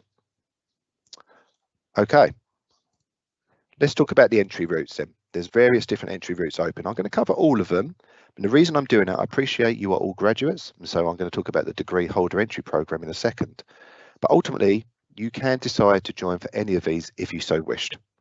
So I'll talk you through them so you know exactly the options, and if it's not for you, maybe you can pass the message to family and friends who may consider it as an option for them. So the Police Constable Degree Apprenticeship is our first entry route we offer. So our officers play a vital role, as I mentioned, about keeping Kent safe. We have exciting opportunities available for you to go through in all these different entry routes, and we'll find something that suits you and where you are. That's the important part of it, it's flexible. So applying to join as a police constable is very much about on-the-job training, as you'd expect. We currently have 5 different entry routes available to you, which I'll go through. For all the entry routes, you will earn a competitive salary. So enjoy an excellent range of employee benefits and support networks and make a real difference to the people of Kent. You'll be a police officer from the day you join, so paid from day one. And you're embarking on an exciting career in policing where no 2 days will be the same. I can promise you that. So as a PC, you'll have the opportunity to make a positive difference to the people of Kent. The most important part of your job will be to protect life, naturally, but you'll also build relationships with local communities, prevent and detect crime, support victims and witnesses, and generally keep people safe. So through our support and dedicated police training college, we'll ensure that you're prepared for all of these challenges. So in case you're wondering, the starting salary range is from £28,812 through to £29,682 when you join us. And this includes a £3,000 South East allowance. Your salary will then increase in yearly increments up to £43,032 within 7 years. That's without looking at promotions. That is purely through the pay scale increase each year as a police constable. Right. Police Constable Degree Apprenticeship then, PCDA. We love an acronym in the police. If you're going to join us, you'll get used to that as well. I promise there's a glossary so you can understand this different language we speak. So PCDA, this has the benefit of you'll be studying towards a Bachelor of Science Honours degree in professional policing practice. And so this work-based degree that you will complete whilst working for Kent Police as a student officer, and this is provided by our partner Anglia Ruskin University. This has a 3-year probationary period. So you work through your training for 3 years, becoming a competent operational officer at the same time as protected learning time within working hours to study for your degree. And at the end of those 3 years, that is when they'll look for your suitability to be confirmed as the office of constable. So Kent Police will cover all the qualification fees. There is no cost to you as a student police officer, and you'll be earning a wage whilst you're training. So suddenly, if this is not for you, you can see the benefit maybe of some of your younger siblings, family or friends who may be considering their options as they're coming through their schooling. To join the Police Constable Degree Apprenticeship, again, you'll need to meet certain eligibility criteria. Much of it is the same as the national I just went through, but you need to have a GCSE or level 2 qualification in maths and also a grade C or level 4 pass in English. Achieved 2 level 3 qualifications, minimum grade C or above, 2 A-level equivalents in effect with 64 UCAS points. Be over 18, but you can start the process at 17 as earlier mentioned. And there is no upper age limit to joining as a police officer. Not relevant for most of you, I suspect. But again, as long as you can serve your minimum period as a probationary officer, that's what we're looking for. So you'll have a combination of hands-on experience and will undertake both operational and academic written assessments throughout the PCDA programme, including being required to produce a 10,000-word dissertation based on research into a policing topic. You will have protective academic learning time, meaning you have allocated time on your duty rota to complete any university assignments. You will need to successfully complete both operational and academic assessments before being awarded the degree and ultimately confirmed as a police constable. All qualifications will have to be evidenced before we can make a formal job offer to you. If you do not hold these required qualifications for this route, there are other opportunities available with different qualification requirements, and I'll cover that in a second. So that's the Police Constable Degree Apprenticeship. The one that's probably most relevant to most of the majority of yourselves on this call will be our degree holder entry program. So some details on the screen there for you. Obviously, I should have mentioned QR codes. Hopefully they're working smoothly for you if you did have interest in them, and I will bring them all up at the end as well. So the degree holder entry program has an added benefit of gaining a diploma or graduate diploma in professional policing practice, but only has a 2-year probationary period. So to join the degree holder entry program, you must meet the eligibility criteria I've set out previously, and you must have or be working towards obtaining an honours degree, level 6 qualification or above in any subject apart from a degree in professional policing. And I'll cover that in a moment with another entry route we've got. So the qualification naturally has to be from a recognised higher education establishment. Candidates who apply pending completion of their qualifications must receive formal confirmation of their official grade by the end of the current academic year. So if you are still studying, or you have someone you know who's still studying their degree, not a problem, they can still apply, and we will move through the process with them until they get to the point of confirming their qualification. You will undertake both operational academic written assessments throughout the DHEP programme. There you go, another acronym for you. All qualifications will have to be evidenced before a formal offer is issued. So the key part of this one, graduate diploma, only a 2-year probation before being confirmed as a police constable. This entry route is often popular as well for those who may not have those academic qualifications or want to replace the academic requirements with some work-based experience. The initial police learning and development programme, bit of a mouthful, so we call it IPLDIP, looking at those IPLDP there. It kind of works if you run it off your tongue. IPLDIP. This is the traditional entry route, and again is something the government have recently acknowledged needs to remain, and I know the College of Policing are currently devising a new programme nationally for this to be adopted and continued, because most forces had this entry route running previous to PEQF, the degree holder programme I talked about, and also the apprenticeship. So this one, IPLDIP process, is a 2-year initial police learning and development programme which provides new recruits with a blend of practical on-the-job experience and classroom-based learning at our Kent Police College. To join our initial police learning and development programme, you will need to meet the police officer eligibility criteria, but however for this one you only need a level 2 qualification in English language and maths, so that's a GCSE grade C or above. You can also apply though if you meet one of the following. You are already a member of Kent Police staff or special constable, and you have passed any probation period and mandatory training. You have a minimum of 3 years service with the armed forces and have achieved an exemplary reference on discharge. So again, you may have some friends or family who this applies to. Or for yourselves, you may have previous work experience or training relevant to the role of police constable. And so evidence previous work experience. To apply using your work experience or training, you will need to show 3 things. That you have work experience or training that is comparable to a level 3 qualification.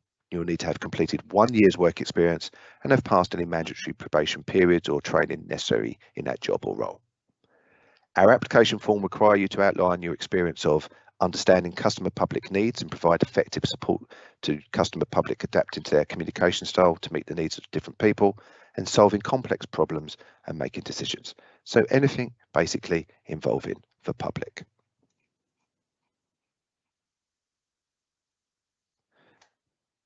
And then our final entry route is the degree in professional policing practice, exactly carbon copy of the degree holder entry programme, except this allows people who have already got a policing degree prior to joining the force to join ourselves, and then you will be put on the degree holder programme, very similar to training.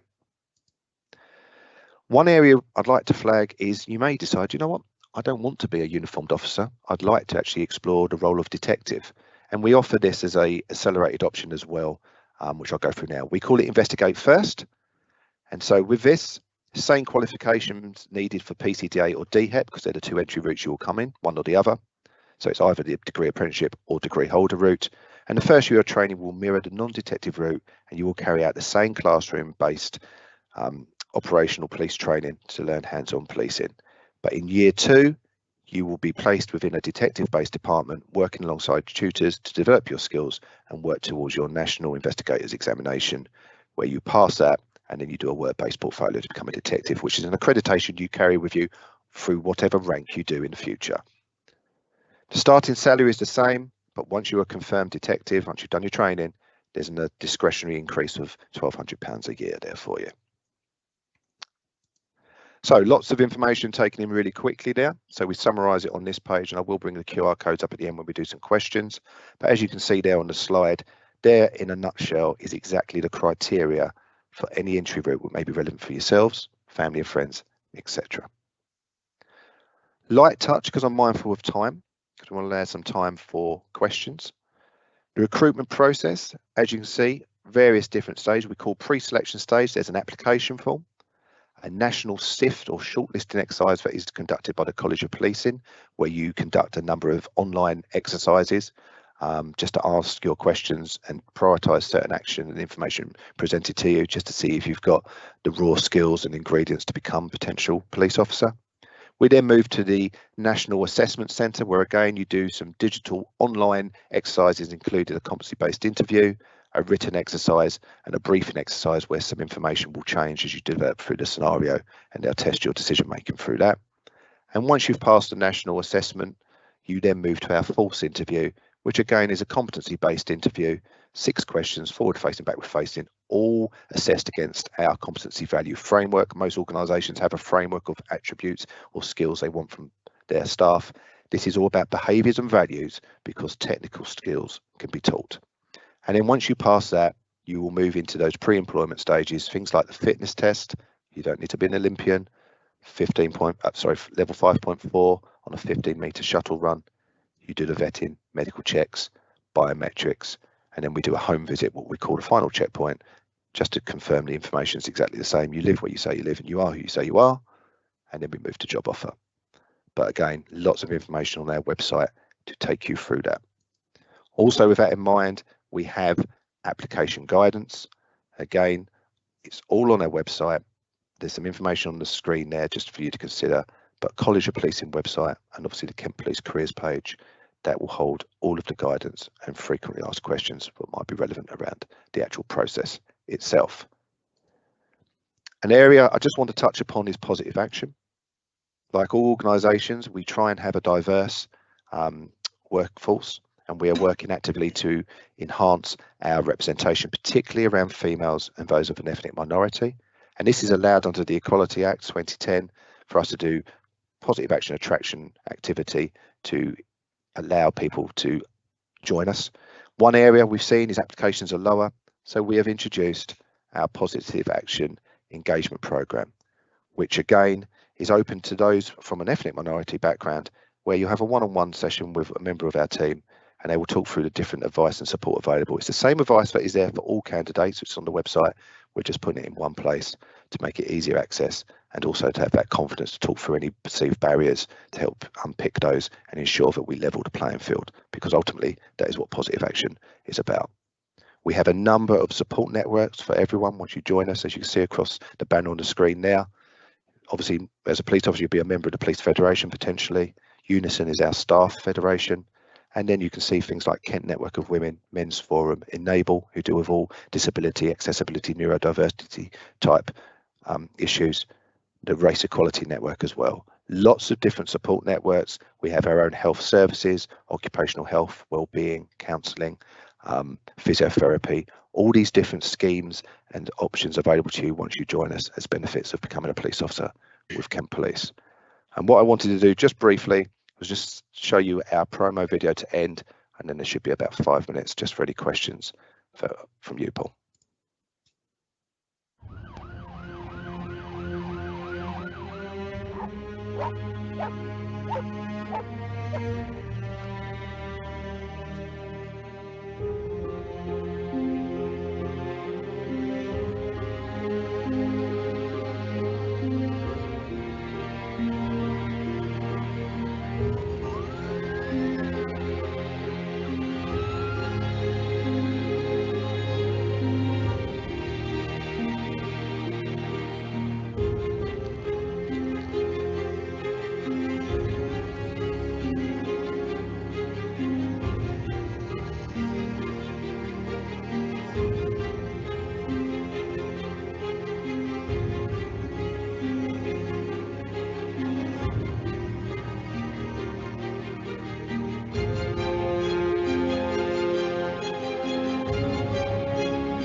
There you go. That is us. There are the QR codes for anyone interested in our different entry routes. Paul, I'll try and find the screen so I can see you again. See if there's any questions. Yes, excellent. Thank you, Richard, for that. Yeah, we have quite a few questions come through. So some are a bit more kind of yes or no. So I'll Sure. leave those for maybe the chat afterwards just to answer. But one that's maybe a bit more substantive is there any type of work experience I could get whilst I'm at university which would help me stand out, for an eventual application to the police? Yeah, I think anything public based, dealing with members of the public, probably customer focused, similar to what Domino was talking about, really, in that terms of ability to take in information quickly, deal with people's concerns, complaints, being able to deal with a lot of information to make effective decisions relatively quickly. So anything public facing, dealing with people, because ultimately that's what we're dealing with, people. Oh, magic. And a slightly sort of similar question, not so much around experience, but what are the main qualities that would help someone stand out in an application to Kent Police?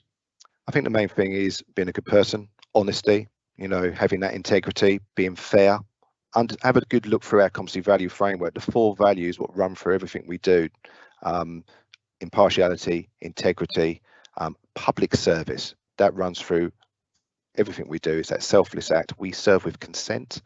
It's about ensuring we build confidence with others. So generally, to stand out, it's just be a decent human being. I know it sounds daft, but actually have your ideas, have your opinions on matters, be open, be inclusive, but ultimately be fair and be kind. There's a time when obviously we have to take action. We have to use force. Of course we do, within the restraints of the law, but ultimately it's about just being humane, showing empathy, and sometimes putting your arm around a person and lead them through the most chaotic and worst days of their lives. Because what I would say is, how many jobs would give you the opportunity to really look in the mirror at the end of the shift and say, do you know what, today I made a difference to someone's life, and on occasion, and I've had this myself, you may look in the mirror and say, do you know what, today I saved a life. Not a lot more rewarding for that, I'd like to say. No, incredibly important points. And I think we've got a few international graduates on the call today. And just a final question is, do you have to have the right to work in the UK in order to qualify to work with the police? Yes, you do. You have to have the right to work in the UK. You have to be free of any restrictions upon your leave to stay, and you need to have resided here continuously for 3 years. And it's all around vetting and tracking and making sure we know who we're recruiting. Oh, nice. Excellent. No, thank you. And I said there's a couple more questions in the chat that said that they will get answered afterwards. So don't worry. And yeah, thanks for sending those in. And at this point, yeah, thanks again to yourself, Richard, for that. Yeah, really comprehensive overview, and just highlight all the different ways that there are to actually entry routes into the police. Really insightful. So thank you for your time. Really do appreciate it. Lovely, Paul. Thank you, everyone, and good luck with further studies and your job hunting. Good luck. Take care. Magic, thank you. So so far we've kind of had Aviva, all things insurance. We've had Kent Police, and but next we've got Ellie from Creston Reeves, a financial services firm. So Ellie's going to talk us through kind of the graduate opportunities there. Again, for anyone that's just joined, we've got a Q&A function running. So any questions at any point, throw them in there. They'll either get answered in at the end of the presentation, or they will get answered shortly after. So don't worry if your question's not answered at the time, it will get done afterwards. So without further ado, our third employer of the day, over to you, Ellie. Good morning. Thank you, Paul. Good morning all. As Paul mentioned, my name is Ali. I'm a recently qualified chartered accountant and audit senior at Creston Reeves. So just a quick background on myself, as I believe a lot of you probably identify with myself, as I graduated about 4 years ago. So I'm basically you 4 years on, which is always hopeful to see, and that it is possible. So around 4.5 years ago, I was in your shoes. I was looking for the graduate job, wasn't 100% sure where I'd end up. I'd applied for over 100 jobs, getting slightly fed up, let's be honest. It's not the easiest process to go through. I did a lot of these online games that these companies now get you to do, and you sat on your sofa and you think, what's this achieving? But obviously it gets you somewhere.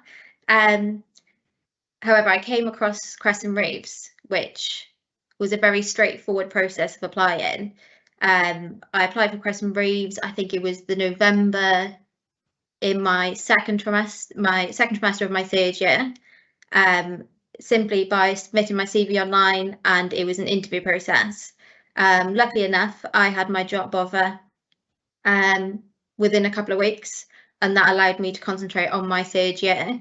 Obviously, I had to then achieve my grade that I put forward to them that I was heading towards, but that took a lot of relief off my shoulders in being able to know, right, I've got my job, and then I can concentrate on uni, because I know a lot of my friends, they were still looking for jobs in their third year, and it's quite a stressful process. So it's probably quite nice for you guys to see that you can achieve it and you will get there, trust me. Just a quick background on myself and my journey from graduating to becoming an ACA chartered accountant. As you may be able to tell from my accent, I'm from South Wales and I grew up in a small town just outside of Swansea. I'm a fluent Welsh speaker, and I did all my education up until the age of 16 in Welsh. So Welsh was my first language. I did Welsh literature, Welsh language, the same as you guys would have done English-wise. When leaving school, at this point, I had zero interest in accounting whatsoever. However, I was that person in a maths lesson that would always enjoy it, which some people may find strange. Until I got to college, there was no mention of accounting at all. My school didn't offer it. But when I got there, they said, oh, you have to have a fourth subject. And I thought, what am I going to do on the side of law, psychology, and everything else I was doing? So they said, well, if you enjoy maths, you may as well just put accounting as your fourth subject. So I thought, yep, go ahead, let's do that. Slowly but surely, that became my favourite subject. I then went on to study at Swansea University to do a degree in accounting and finance. In accountancy, there are two routes. So you may be aware, there's ACA or there's ACCA. As you'd have probably seen from applications, you'll go down either or of the routes.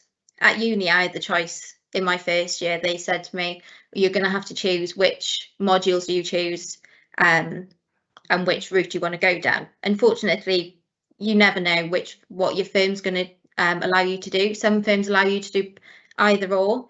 I know at Crescent Reeves, they mostly choose for students to go down the ACA route. Unfortunately for me, I chose ACCA. It was first year, I wasn't sure where I was going to work, so I went down that route.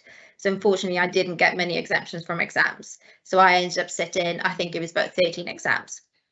I graduated Swansea University with a first class honours in July 2019, and I moved down to the south of England in August 2019. And like I said, I had my job from my second trimester of third year, and I think that's what allowed me to achieve such a good grade at uni. Before talking about my process and my journey over the past 3.5 years, I wanted to give you a quick background on Crescent Reeves as a firm. So Crescent Reeves, as Paul mentioned, we're an accountancy firm and a part of the Crescent Global Group, which have firms worldwide. Crescent Reeves are an approved training provider, so we are inspected by Ofsted. We have 7 offices in which we're based southeast of England. We have an office in London, Sandwich, Canterbury, Brighton, Horsham, Chatham and Chichester. And Chichester is where I'm based. Crescent Reeves provide a number of services, such as we've got legal services here, we've got tax, we've got audit, like the department I'm in, we've got payroll and we've got accounts. There's many more, but the list could go on forever. As a firm, we do take on new employees all year round. However, our graduate and school leaver intake is in August. This is a really straightforward process. So you'll go online, you'll apply for a graduate role, and it will involve an interview and you submitting your CV. The type of person you'll be interviewed by, it all depends on office by office. I know I was interviewed by audit partner and audit manager. This probably seems quite intimidating to some people. However, Crescent Reeves are slightly different to you'd say the typical accountancy firm. So you don't have, partners don't have their own offices. They are very much, they're sat next to you on a daily basis. You can turn around and have a chat with them. It's not the case of there's a hierarchy and you don't go near them. So if you do end up joining Crescent Reeves and they do say, well, the partner's going to interview you, don't be phased, they're just another person. So you will have a 6-month probationary period. You'll have 2 reviews within that period, just with your manager, just to make sure that, you know, everything's going okay, you're happy, I think is the most important part of that review. Obviously you're progressing in line with majority of people. With accounts and an audit career, I'm not sure if you're aware, however, you do start on tend to be a relatively low salary, however, it does increase quite quickly. So Crescent Reeves as a firm, they do increase your salary per exam, and I'll go through the exam process, etc. a bit later on. Crescent Reeves, we do a hybrid approach to working. So at the moment, obviously this could change. We do 3 days in the office and 2 days at home. They kindly provided us during lockdown. We've got enough equipment to be able to, you know, have our own office chairs at home, etc. However, this may vary now because Chichester office we merged with our Worthing office, so obviously there's a slight decline in availability there. Before talking about my ACA route to qualification, Crescent Reeves, honestly, they've been the most supportive firm that I could have wished to join in. You've got great benefits. You can buy more holiday. You can have, you know, discounted gym memberships. There's volunteering days. I know recently I went to help with the local dog trust, and that's, you class that as a working day. There are great opportunities for development here. It's one of those careers, if you're willing to put the hard work into it, then you'll progress and you'll do great. I mean, I'm not, before even mentioning exams, etc., I'm not, it's not a career that it's not easy, but it's very rewarding. You do have to put hard work in, and it is a lot of juggling of, you know, your full-time work, exams, and getting that good balance between them both. And then joining as a graduate, what you'll have a cohort of people. So you're never on your own here. You also you'll have school leavers, which will join the same time as you. The only difference with them, they'll do their training contract across 4 years, and then a graduate training contract is across 3 years. So you'll have a cohort of people. You'll never be on your own. Obviously, the amount of people will depend on office by office, but you'll always join up with each other during training, etc. Even, but there's always people in the offices that, you know, like for myself in Chichester, there's a couple of us who have just qualified. So we've been through the process. We know the struggles, the juggling, we know the answers to most of the questions. So it's not just your cohort that are there for you. And you do make friends for life, or, you know, you're studying together, you're working together. You don't get rid of each other, trust me. Now to probably the most important part you're probably all here to hear about.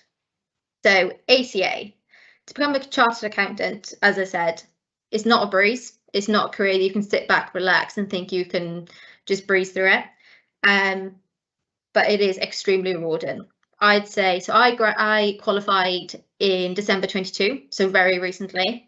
And honestly, when I started, I thought, oh gosh, 3 years is a very long time. But honestly, it flies by. So you'll have a 3-year training contract as a graduate, and then majority of students here, they do ACA. However, there are some that will do ACCA. But if anyone does have any questions along the ACCA route, I can answer them later on. However, if I'm not 100% sure, I can speak to one of my colleagues. I know there is someone in the office that has recently qualified doing it. I can then forward anything on later on via email, etc. Just so I don't want to give you not correct answers, because obviously, if I'm honest, I didn't do that route. Yeah, so I can provide that information later on, so that's fine. Back to ACA. So overall, there are 15 exams to complete in the 3 years. So there's 6 certificates, 6 professional level, and 3 advanced level. You'll complete the first 6 certificate levels within the first 6 months of joining Crescent Reeves. All exams across the 3 levels are computer based. However, certificate exams are mostly multiple choice. You'll have a couple of long computation questions in there, but a majority are multiple choice. One thing I would say at this point is I think some people perceive multiple choice questions as relatively easy.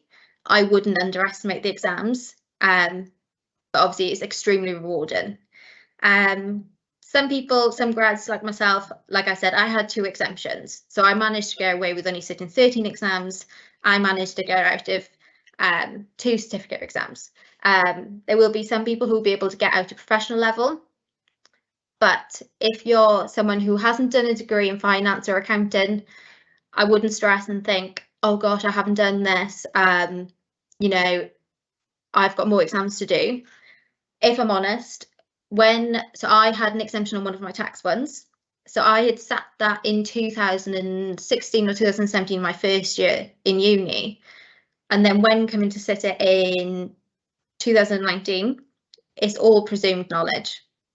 So I hadn't sat the certificate. However, when you go on to professional, it's a follow-on exam. So there's presumed knowledge there. So having an exemption isn't necessarily the best thing. So those who don't have a degree in accounting and finance, I wouldn't panic and think, oh gosh, I've got another exam to set. You have definitely not got the short straw there.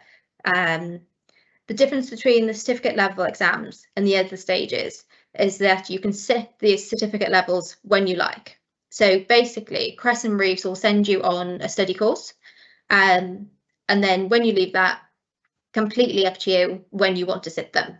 However, obviously there is a period then you'll go on to your next one. So I would be cautious in leaving that too long. So for example, I know one of my colleagues I was sitting next to earlier, he sat an exam last night, and then I've got another colleague, he's doing it tomorrow. So you can sit them at home. I'm not someone who has ever sat an exam at home. I like to be in an exam centre. I think I like the process of going to an exam, sitting down half an hour before, reading through notes and going that way. But obviously if that works for you, doing it from home, then that's obviously completely fine. But yeah, like I said, although you get the freedom of booking it when you'd like, it's to be cautious of how long you leave it, because then you go on to your next exam. And all of those will be completed in the first 6 months. All courses for exams are either held in Maidstone or London. I did all of mine personally in Maidstone. It just depends on tutor by tutor basis. Crescent Reeves will allow you to stay overnight at hotels paid for. But obviously if you're close enough, you'll just travel every day. All certificate exams are 1.5 to 2 hours long. When you get to the professional exams, there's 6 of these. They are about 2.5 to 3 hours long and are not multiple choice. You've left the multiple choice back at a certificate level. These are slightly different. You don't have the independence of booking them when you want. Basically, there are 2 sit-ins. So there's 2 sit-ins. There's one in June and there's one in December. With professional level, you will sit 2 at a time. So you'll have to sit them either June or December. There's no freedom in between. So if you miss one sit-in, you have to wait till the next. Professional level exams are follow-on from your certificates. And they range from tax, assurance, financial reporting. You know, you cover all topics. It's not, you know, like I'm in the audit department, but I've done tax exams, etc. You do a broad overview. Then you'll go into your last 3 advanced level exams. These are, let's just say, quite long exams. I know from university, I think the longest exam I had sat was probably about 2.5 hours. These advanced exams are 3.5 to 4 hours long each. There are 3. As Crescent Reeves normally, apart from my cohort, we were a one-off. You'll sit 2 in the August, 1 in the December. Because we were basically COVID students, we got the chance to sit them all at once. So I sat all my last 3 at once. They're going to be the hardest exams you set, obviously, because they're the last 3. They basically are an overview of your professional stage. With the pass exam rates, so you have certificate is a 55% pass rate. The other 2 levels are 50%. However, with one of your advanced levels, you can't pass it by just having 50%. You have to pass each section with 50%. So for example, if you were to pass the whole paper with 60%, but you failed one section, they would then fail you regardless of having that 60%. So you have to pass each section. So that is the only one that you have to pass section by section. Every other one is an overall mark. So that's the only one that differs, but obviously that's in your third year, and that's the very last exam, so you'll be very excited at that point. With your ACA career, it's not purely just exams. What you'll have alongside your exams, you'll have a training file with the ICAEW. So what you'll have is ACA reviews at work every 6 months. And this is where you will fill in job appraisal forms. You have around 40 competencies that ICAEW look for in a chartered accountant. These are basically objectives that you'll go through from working on clients and say, you know what, I've achieved that. You'll then say to your manager, but I think I've achieved this. Do you agree? They'll come back yes or no. And then you'll have to do that for each competency. Alongside your competencies and your reviews, you'll have an ethics review. This also takes place every 6 months. So you'll have a ethical discussion with the ACA manager. And this is part of the process, and it'll happen each review. Also, I know this probably sounds like a lot of information at the moment, but what I can do for anyone who is interested is provide a breakdown of what the process actually is, because I completely understand this is a lot of information. Like I said, you'll do an ongoing ethics review, and within your 3-year contract, to become a chartered accountant, you'll need to do 450 days of chargeable time. Across 3 years, that doesn't sound like a lot. However, chargeable time is classed as any time that you charge to a client. Bearing in mind, any time you're on study, any training that is given to you, obviously this doesn't count. For myself, I've never struggled purely because as an auditor, you're front with the client. I've been out of clients for weeks on end, and most of that is going to be chargeable time. There are different departments that it does vary. Purely, some take more admin time than audit. But obviously that will be reviewed in your 6 months review to make sure that you are in line to what you should be. So that is 450 days. And obviously that is on chargeable time. And then to finish off, this is the last thing you'll have to do as an apprentice at Crest & Reeves to become chartered. You'll complete a level 7 report, which is basically a breakdown of ethical scenarios, and then you'll answer those questions in a report style. This probably sounds like a huge amount to achieve within 3 years. However, like I said, you're not on your own. You'll have a cohort of other grads with you doing it alongside you. You have people who've just qualified. Crest & Reeves do this all the time. It's not a new process. There's people there to guide you. Little things like booking hotels, asking questions like that. We've all got the knowledge. We've all been there. So don't be afraid of the amount of information I've given you today, basically. And then after bombarding you with the ACA information, I thought it'd be a good idea to give you just a background on the progression wise and the way you can progress at Crest & Reeves. So like I said, I joined as a junior about 3.5 years ago. I then progressed to semi-senior within about a year, and then about a year ago I was promoted to senior. And just a quick overview on my day-to-day job as an auditor. It's very much client-based. I think I probably have about 3 or 4 calls a day with a client if I'm not on site. It's all very much auditing wise. We basically go in. Sometimes auditors get a bad name. I won't say that that's not a thing, but we are very nice people, I will say that.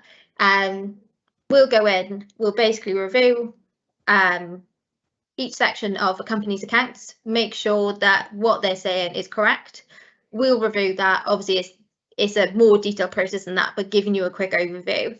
We're basically looking for anything that they're saying is correct. Very much client-faced. Most of the time as an auditor, we will be on site. However, because of COVID, we do now take a different approach. So I've got clients that will completely prefer us not to be on site at all. So we will do it completely remote. But there are clients that will want you there all the time, every day. So it does differ. And like I mentioned earlier, the hybrid approach, although you have to do 3 days in the office, some days you will have to do 5 days in the client. It does depend client on client basis. So that's a quick overview. Crescent Reeves Wise and graduate jobs. Crescent Reeves are on LinkedIn, so you can go there to have a look at any positions that are available. I think the other day there was a post about graduate jobs, etc. Or if you want more details, if you go to the Crescent Reeves website, it's all detailed there, office by office, and what positions are available. So that's a quick overview of a lot of information from me about the ACA route to becoming a chartered accountant. Obviously, like I said, if anyone wants a more detailed overview or, more of a breakdown that they can read through, I'm more than happy to do that. So if that's the case, then obviously I can send that to Paul later on. But for now, if there's any questions, I'm more than happy to answer any. All right, excellent. Thank you, Ellie. Yes, as always, we've had plenty of questions coming through in the Q&A. So thank you, though, first off, for that summary of all things Crescent Reeves. And again, much like we've heard a lot from the speakers today, adding your own kind of personal insights and journey there really helps kind of bring it to life and let everyone know on the call just sort of what sort of tends to happen, how life can unfold after university. So first question though is kind of do you have any tips looking for someone any tips for someone looking to relocate for work? So we've actually had a couple of people recently. I think COVID has been a big thing for a lot of people where they've thought, you know what, I don't enjoy my career anymore, I completely want to change. I would not be afraid for changing career. Don't be afraid to be honest in your interview, be truthful. They like, everyone is a normal person, although like I said, you may be interviewed by a partner, they are just another person. I would not be afraid of that. And I definitely wouldn't be scared of relocating. I graduated from Swansea and I moved 200 miles down the road to live in Chichester because I wanted to join Crescent Reeves. So I definitely wouldn't be afraid of doing that, and I would say go for it. Oh, excellent. No, very positive. And next question is, I hold a postgraduate degree in investment analysis. What sort of roles can I look for? Because this person feels they haven't got maybe any particular experience yet. So they've got this, say, postgraduate degree in analysis, but no experience. So yeah, kind of how do you suggest they approach that? I mean, graduate jobs wise, I've got a lot of colleagues in the audit team that they did a degree in biology. They've got no experience in finance. They just thought, you know what, I don't want to do anything with biology anymore. So in relation to your actual degree, it's not an issue. Whatever, I would say go for the role that looks more appealing to you, because audit is very different to working in the tax team. Obviously, you'll have loads of people in your cohort during exams that you all will be in various departments, but I would go for what's appealing to you. I wouldn't worry about your degree. I've even got family that have got biology degree. They've then thought, you know what, I'm going to go and be an accountant, and it's completely off topic, but it works for them. So yeah, definitely go for the role that's more appealing to you. Oh, brilliant, thank you. And I mean, one question's kind of follows on from that a little, and that it's kind of for someone who studies humanities, do you think it's possible to transition to a field like finance or advocacy? And obviously you've kind of answered it there, but is there any advice you give about kind of for those students and graduates who feel like they're from a humanities background, how they can sort of talk about and make that sort of transition to perhaps a more sort of technical finance type role? Yeah, I mean, I wouldn't stress. I mean, I think there is a big benefit in actually completely doing an irrelevant degree. You start from fresh, you start from the start, you learn one way. One thing I not struggled with, but there was a slight change because I obviously did a degree in finance and accounting, that you're taught one way in uni, you then go to your training provider with Creston Reeves and you're taught a completely different way. So actually starting from a complete base, you learn one way, there's no confusion, and just be, be professional, be yourself at interviews, tell them what you've done, tell the experience you've got, because I have no doubt that all the experience you have, you can make it relevant to the job. Even just doing anything that's in front of people, it's a very client-based job, so I have no doubt the experience will be relevant. Oh, excellent. No, thank you. And I think a slightly different version of a similar theme here. And are there non-finance positions available at Creston Reeves for grads? Yeah, so we have, we've got our HR department, we've got admin roles, we've got legal services here. So there are non-financial, but obviously I'm not too involved in that side. But like I said, all the jobs are available on Creston Reeves, or if you want to have a look to LinkedIn. I'm also on LinkedIn, so if you wanted to have a look for me on there, I'm more than happy to chat with you. If you just want to talk through what you think is actually the most appropriate role for you, then I'm more than happy to say, well, actually, what do you think about this role? And even just if you want to just have a quick chat on my experience as an auditor, get more of an overview of like the role. But yeah, there definitely are admin roles and non-financial roles within Creston Reeves. Oh, brilliant. Thank you so much. And just the final question, probably in the time we've got now, says, I'm interested in a career in management accounting. Am I better doing the ACA or the ACCA route? So which one? So from my understanding, management accounting is CMA. But that is obviously not something I'm hugely involved in. I'm more than happy to go away and have a look. But management accounting is slightly different to becoming a chartered accountant. But what I would say is there is more of a request to go down the route of ACA from all employers. I know we had one colleague who has just started with us, so Creston Reeves will take on, qualified people from both routes. But I know from speaking to my colleague, she was ACCA and she had been turned away from some companies purely because she had gone down that route. But, from my understanding, and as a firm, it's recognised completely the same. One is not above the other, but management accountant is slightly different. Yeah. Okay. No. Excellent. Thank you. Thank you so much. And sorry, that's the time. Oh, there's no ability to talk. Thank you so much. That's kind of all the time we've got for any questions, sadly. But no, really appreciate kind of your insights to all things Creston Reeves, but also kind of your own kind of journey after graduation as well. It's really valuable part of today. So thank you so much, Ellie. That's been great. And at this point we're kind of moving to the fourth and final of the employer kind of sort of spotlights that we've got today. And last but no means the least, we've got Claire from Enterprise.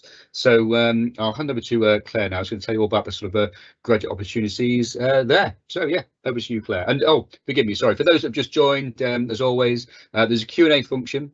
So ask any questions you might have throughout the time that Claire's talking, and we'll be able to get to answer some, if not most of those, towards the end. So over to you, Claire.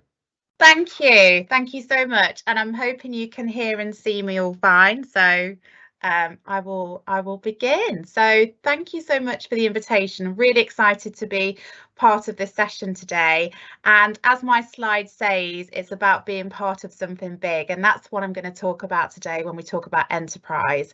My name's Claire Bainan. I'm a talent acquisition marketing manager for Enterprise for the UK and Ireland.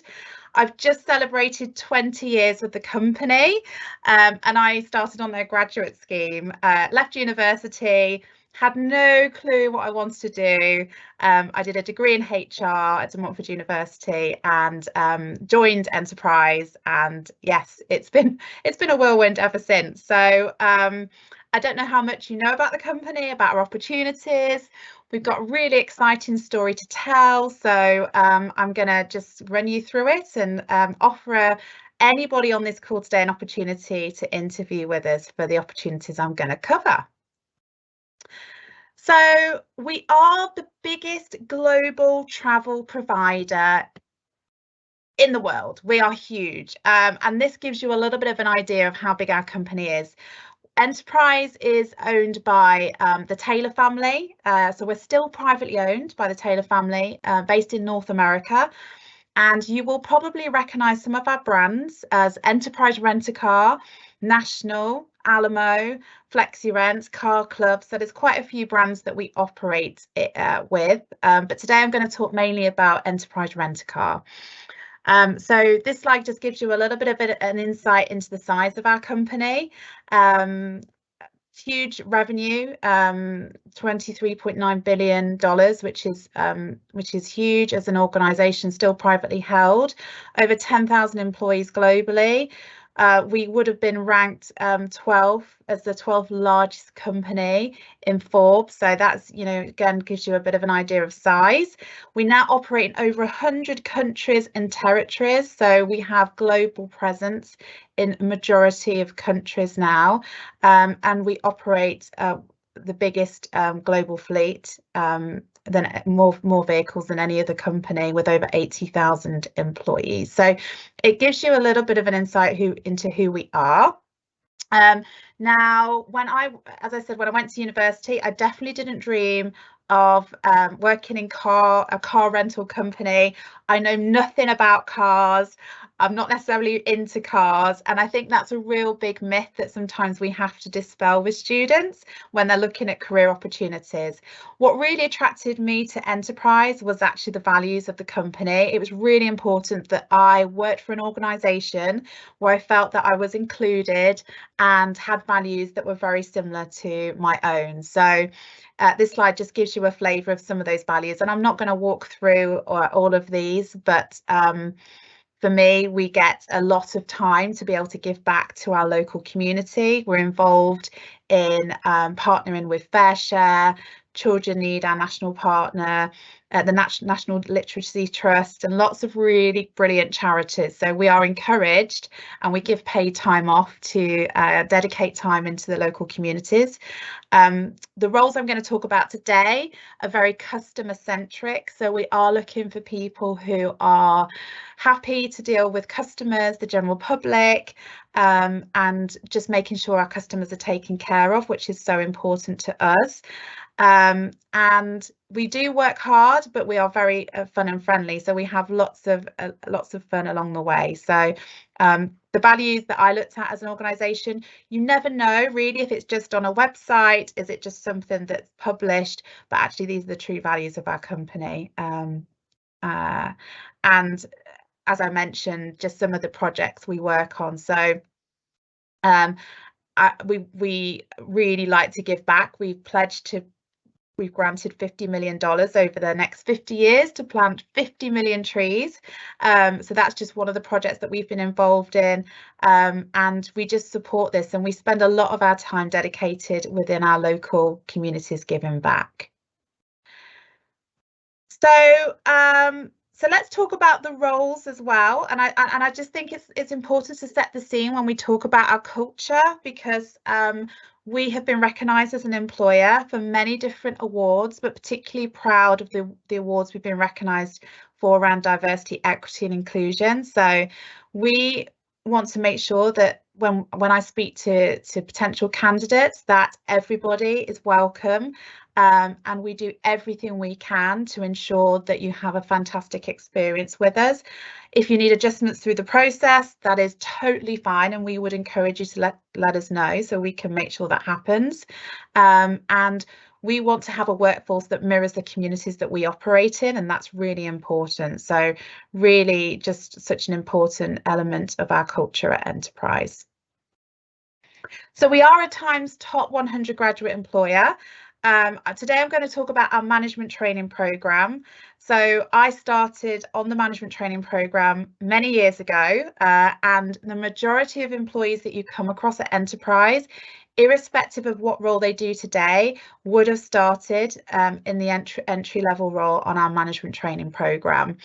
Whether they're a sales director in the company, whether they work lead our accounting and finance teams, whether they are in car sales, car remarketing, business rental, we all start at the same way. And so it's quite unique that we have this really great promote from within culture.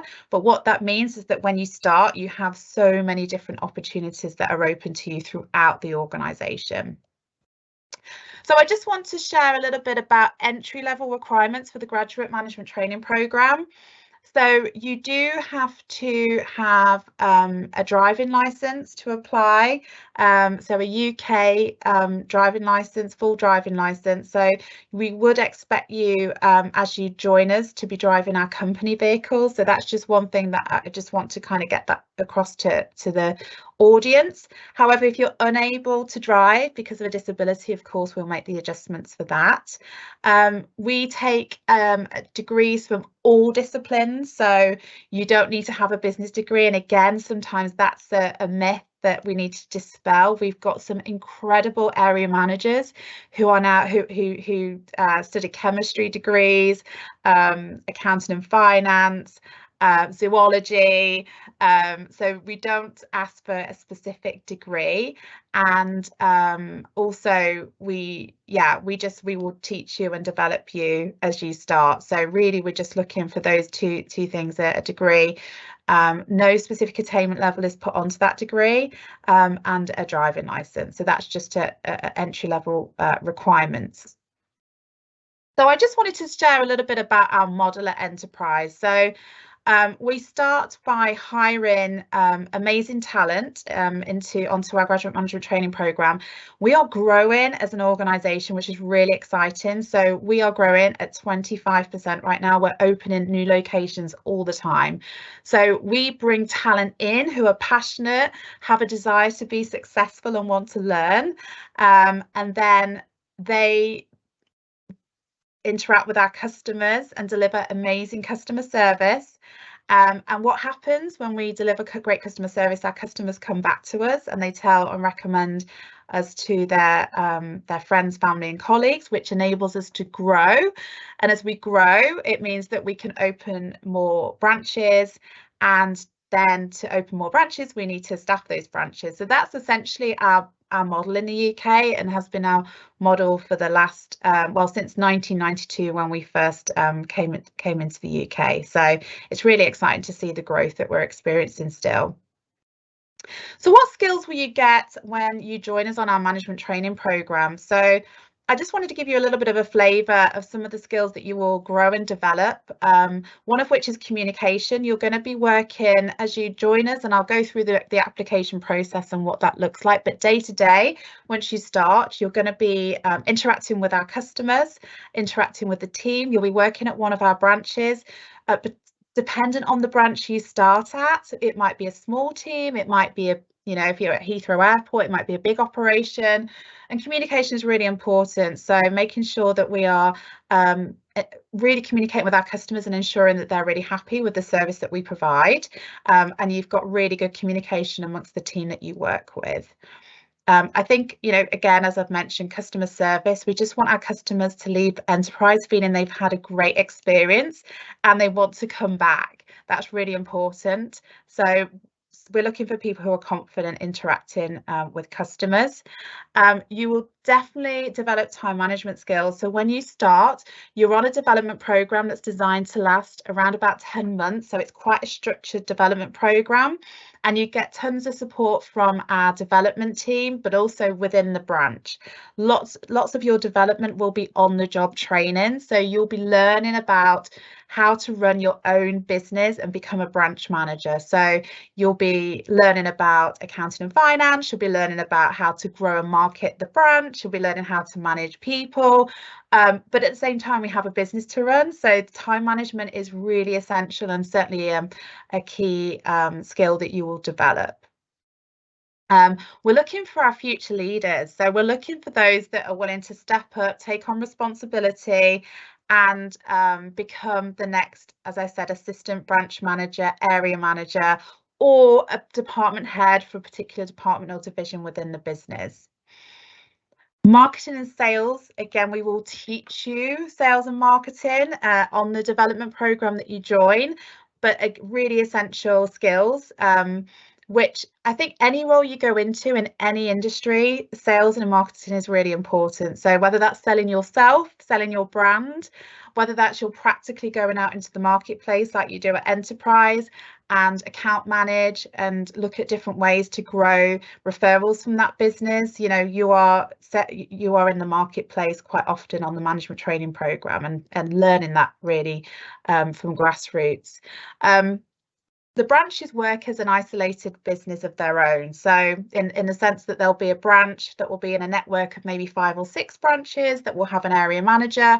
But problem solving is really key. We give our employees the autonomy from day one to be able to bring ideas to the table to help solve problems. Maybe we're losing money in a particular part of the branch. Maybe it's our fuel costs, and we need to maybe understand and figure out a plan of how to improve that. So you will be given the autonomy to reach out to the best performers in the country or in your region and put some business plans together to help, you know, as a project during your training to be able to solve problems within the business. So just to give you a little bit of an insight into the career path, as I've mentioned, you start as a management trainee, as majority of our employees do. You'll be in the branch on the development program that is designed to last around about 10 months. And during that 10 months, you are learning everything there is to know about one of our branches. You'll have structured classroom-based training, which is hybrid. So it may be going into an office with a peer group. It might be some virtual training with our training manager. And at that point, at 10 months, we'd expect that you be ready to sit your management qualification interview. So at 10 months, you'll be talking about your success as a management trainee, and you'll also be talking about, you know, why you're ready for that next level. So as soon as you sit your management qualification interview and pass, you will then automatically be promoted to the next level, which is a management assistant. So we would expect in year 1 that you would be promoted to an MA. Once you're in a management assistant, you can then start applying for your first assistant manager role. And as an assistant manager, you are commissioned off the profits that your branch generates, which is really unique. So you do have a salary, but you're also commissioned off the profits that you generate as an assistant manager, and you'll be supporting the branch manager and managing the team to be able to reach some of our key goals as a branch, which will be customer service scores, it will be growth, it will be employee development, and it will also be profitability. So, you know, understanding how to make your business as profitable as possible. Once you've been assistant manager at maybe a couple of different locations, we would then expect you to start applying to run your own branch. And that's in as little as 2 years. I was 19 months in the business, and I was managing my own branch, my own operation, my own team, my own assets of vehicles. And at that point, you take a larger percentage of the profits as commission as a branch manager. You also get your own company vehicle too. And that's, you know, really young in your career, you're given quite a lot of autonomy. And then I would expect branch managers, and as a branch manager, I looked after maybe 3 different locations within my area. I didn't relocate for opportunities, but we do encourage that if you do relocate for opportunities around the country and apply for positions a little further away, your career will move forward that bit quicker. And we have a full relocation program that supports that if you wish to do that. You don't have to, but you know, you just have a lot more opportunities available to you if you're flexible that way.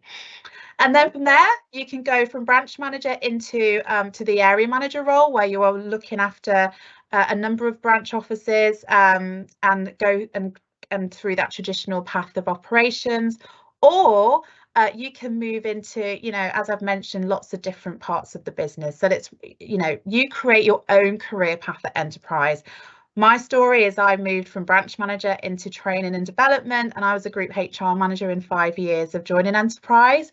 But then I actually then moved back into operations as an area manager throughout my career. So my career's moved all over the place, and you really can pave your career here and take it in any direction you want to.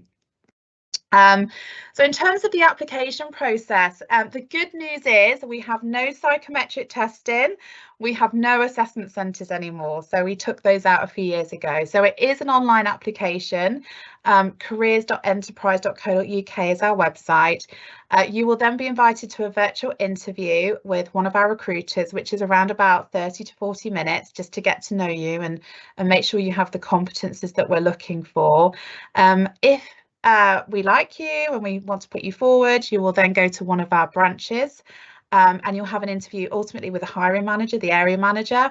But the branch visit is also designed for you to kind of get time to spend a couple of hours in one of our branches and make sure that this is an opportunity you want to go for. Is this an environment that you could see yourself working in? Is this you know, talking to the other employees and trainees on the programme, you know, ask them as many questions and just make sure you're happy. Is this the right role for you? So if we like you at the branch visit and you really like the experience that you've had, we will then offer you an opportunity on our management training programme. Now, the really exciting thing is that we don't actually close our jobs. Our roles are evergreen, so we are recruiting right now. So I know some other graduate recruiters might have sort of deadlines to hit, but we are recruiting throughout this year. We are hiring 2,000 graduates and probably around 400 placements. So we are really busy as a team. And yeah, what I'm really excited to say, if this is a role that you're potentially interested in, if you scan the QR code and register with us, I will, and you qualify, so you do need to have the driving licence, we will commit to those of you on the call today for a guaranteed interview with us, and that's, you know, only open to those that are on the call today. So you can scan this, it's the same QR code, but yes, that should give you a little bit more information about me. If you want to contact me on email, if you want to scan the QR code and register for the interview, the guaranteed interview, no application needed. So we're going to skip the whole application process. You may just want the opportunity to practice your interview skills and make sure that, you know, you feel confident in that interview environment.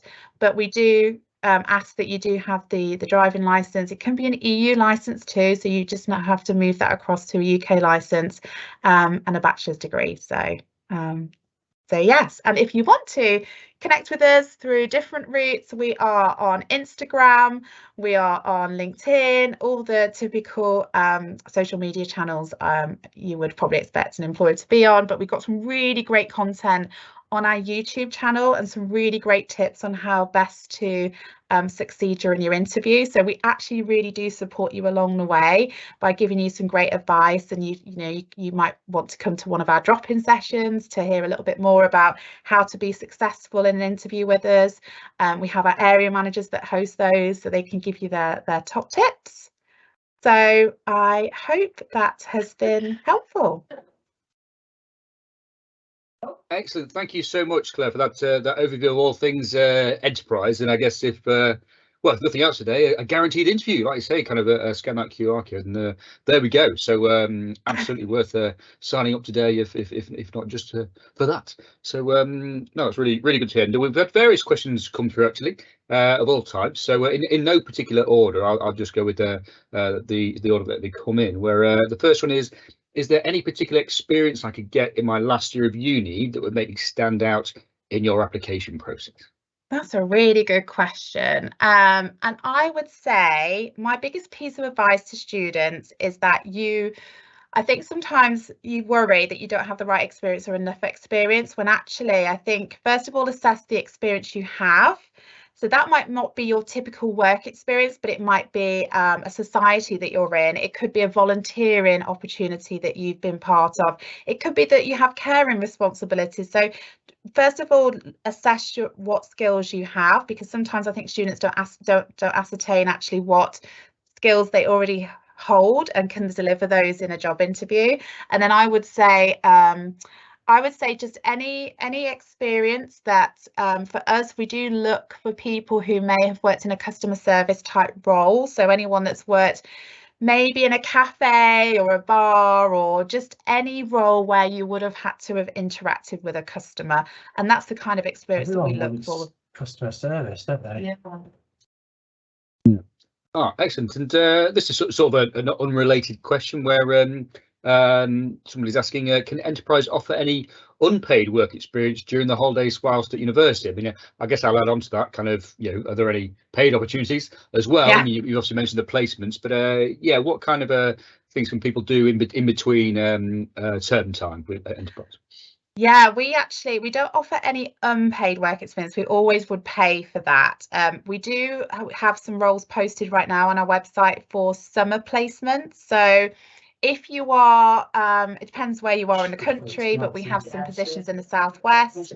We have positions in Scotland. We have positions mainly at our airport locations where you can work over the summer. So if you are interested in getting some experience in between finishing, your studies going into your next year, we have those opportunities. We also have placement opportunities if you want to do a full year in industry. So yes, we do. But not part-time. They tend to be 12 weeks, but full-time, 40-hour weeks. Okay, no, that all makes sense. All makes sense. Thank you. And next one is the graduate management program the only routes for graduates into Enterprise? Is it just that one? Yeah. So as I said, we're quite unique. We do have some very sometimes some entry roles into accounting and finance sometimes, but we really want our employees to get a real good grounding in the business by starting in a very similar way, by learning about the business. If you then decide you want to go into an accounting role or a different part of the business, then we can totally facilitate that. But we just think, as a business partner, as a long-term business partner, really that kind of understanding of what we do from the grassroots is really important. So majority of the opportunities will be on our graduate management training program. Okay, no, so the next one, a very practical question is, what if I don't have a driving license? Is it kind of no way to apply? I guess is it a binary thing? Yeah, and we understand that can be a barrier for some students. And the reason we ask for a license is because you will be driving our company vehicles as we work in our locations.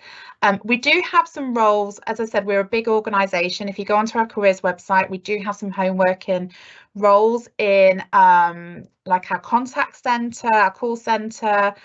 We do have positions available, but they're not graduate roles. They're more just kind of supporting admin support type roles. Yeah.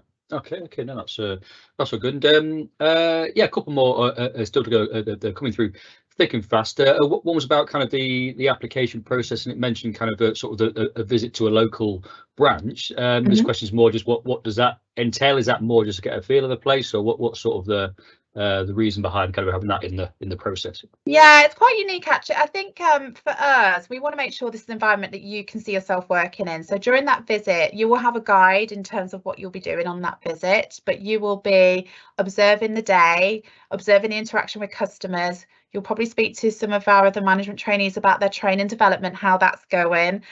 You might want to look at how the branch is measured in terms of key performance indicators. How the branch is measured in terms of branch performance. You might go out to one of our, we may even take you out to a customer to meet one of our customers. So it's really for you to try and get as real life experience of what a day might look like in a branch, and that's really the biggest purpose for having you on the branch placement. There'll be a guide in terms of some of the things you'll see, the phones, how we interact on the phones, how we interact with our customers, some of the admin side of working in the branch and what that looks like. So it's more for you to make sure you feel this is something you'd like to do. And of course, your final interview is there with the area manager. Right. Okay. Yes, that all makes sense. Excellent. Thank you for coming. So this next question, I think, kind of comes from what you said earlier about kind of how you're probably going to hire 2,000 graduates this year. So working backwards, we're halfway there. Halfway there. Oh, there we go. Excellent. So I guess no doubt there'll be even more applications, obviously, to kind of get to that point. So this question is, how can I set myself apart from other graduates? Yeah, from speaking to the candidate management team, which is a team that process and see all the applications, we don't use any artificial intelligence. We are manually going through all those applications. Do not leave anything on the table. Just make sure that you put everything on there. You might think a part-time job that you did 3 years ago is insignificant, but it really isn't. That position you might have had at Morrison's or at Tesco, it's so relevant. And I think sometimes students can worry that, oh, is this going to be really relevant to my application? Just put everything on there. So my biggest piece of advice is just, you know, any societies you might be in, any interests and hobbies that you have, just make sure that you are putting everything on there. And for us, we are looking for people that mention customer service on the application. So if you've been in a role which has no interaction with customers, we may call you and check, but please make sure you've got that on your application. Okay. No, that's really useful advice. Like I say, kind of don't just ignore those things that may seem sort of day to day, maybe basic for some of our graduates. You know, like I say, like kind of any interface with customers, you know, retail or otherwise. Yeah, kind of make sure those are serviced, and that's really valuable. And this one's a bit more practical. Is do you have opportunities in Ireland as well? Yes, we do. We do. Great question. So if you are interested in working in Ireland, by all means, you can connect with me directly. You can register on the QR code. We are hiring. We're hiring for Paddy's Day in Ireland right now. We're going to see a big surge at the airport locations in Dublin. So yes, we're hiring in Dublin and Cork, all across Ireland. So yes, we are. Oh, excellent. That was a very positive answer to that question. And this next one is more, I think, sort of coming from the timeline. Obviously, you mentioned kind of recruiting all the time. This person's asking, can I still apply if I'm a current final year student graduating this summer? So yes, yes. I mean, I'm talking, we do have an immediate need at some locations, but 100% if you are looking to start in the summer, I'd encourage you to put your application in really soon, and we can support you through that application just to make sure you're your best during that process. But we're seeing lots of applications now coming through from students. I think particularly in final year, they're kind of, you know, right, it's about time I think about what I'm doing. So we're seeing lots of applications now coming through for students that are ready to start anytime between June and September, really. Oh, excellent. And I think you've effectively answered the next question there before I got a chance. But yeah, when does a graduate program and internship start? I guess it depends on if you've already graduated and if there's a need at the branch. We have typically 1 or 2 new hire dates per month. So we're always recruiting. We have quite a big intake throughout the year. Placements start between May and September, so we're really flexible on when you want to start your placement. So we do tend to have peaks in sort of June, July, August, but May and September are fine too. Oh, excellent. Thank you so much. Well, I'll stop peppering you with questions now. Forgive me, but there was a lot of interest there for kind of yourself and everything you're doing at Enterprise. But yeah, at this point, just thank you again for giving up your time to go through that. And yeah, lots of interest there, I guess, for students and graduates, and obviously lots of opportunities as well. No problem. Which is great to see. So, thank you so much, yeah. And I'll put my LinkedIn in the chat as well if anyone wants to connect with me directly. So thank you so much. Oh, amazing. Thank you, Claire. See you later. Excellent. So good stuff. So in terms of the agenda for today's kind of a call, guys, we're at the point now where we've concluded the employer sort of spotlight section, and what we're moving on to now are kind of a couple of sort of short kind of talks from university careers teams. You know, as we kind of said at the start, and some of kind of the panelists have reinforced. You know, university career teams are there for students, but also for graduates as well. So particularly recent graduates, like I'm sure many of you on the call, where you may have gone through university, you've left, and you're wondering what to do next, and whether you've got a firm idea or you're at the sort of very beginnings of wondering what it is you want to do. Absolutely, your kind of career teams are still there to help. So we've got a couple of different teams that are going to talk through sort of what they do to support graduates now. And first up, we've got Emma and Kathy from Edge Hill University, and I my other kind of my day job, I work at Liverpool, so Edge Hill is just around the corner, pretty much. So really good to kind of have say Emma and Kathy from a university local to myself, just to talk about what they do. So yeah, at this point, I'll hand over to those guys, and they can tell you all about the wonderful things they do for graduates. Okay, thanks, Paul. Hi, I'm Emma Benatti and this is my colleague Cassie. We're going to be presenting to you for the next sort of 10 minutes. For those of you who don't know, as Paul just mentioned, Edgehill is up near Liverpool in the northwest. We're based in Lancashire and we're going to talk through today a bit of an overview of what we do, but also trying to give you some top tips along the way. I'm aware a few of you in the room are graduates and perhaps some of you are also students as well. So we'll talk through hopefully some useful information for both sides of the things. It's worth saying from the outset that every university has got its own policies kind of regarding how they support their graduates. We're going to give you a quick overview of what we do at Edgehill, and hopefully that'll give you an idea of things you might be able to access at your own university. But obviously straight from the outset, the recommendation is find out what you can access from your university, whether you're still there as a student or whether you are a graduate of your university. Okay. So we support our graduates for 3 years after they graduate. Why do we do that? There's a variety of reasons really, and we sort of thought we'd start by talking about the challenges that a lot of graduates face because we thought that might resonate with people on the session today. So although many graduates are ready to move into their career when they complete the degree, we do find that there are some challenges that our graduates face too. And these have probably been compounded also over recent years, I think is fair to say. Confidence is something that regularly appears when we ask reasons that might be holding graduates back from making the next move. And we really feel that having a conversation with a careers advisor can help you to deal with some of your confidence issues. And the confidence can come from a variety of things really. One of which is a lack of direction. So sometimes making that career choice can feel a bit overwhelming, to be fair, and that can kind of stop people from making that next move.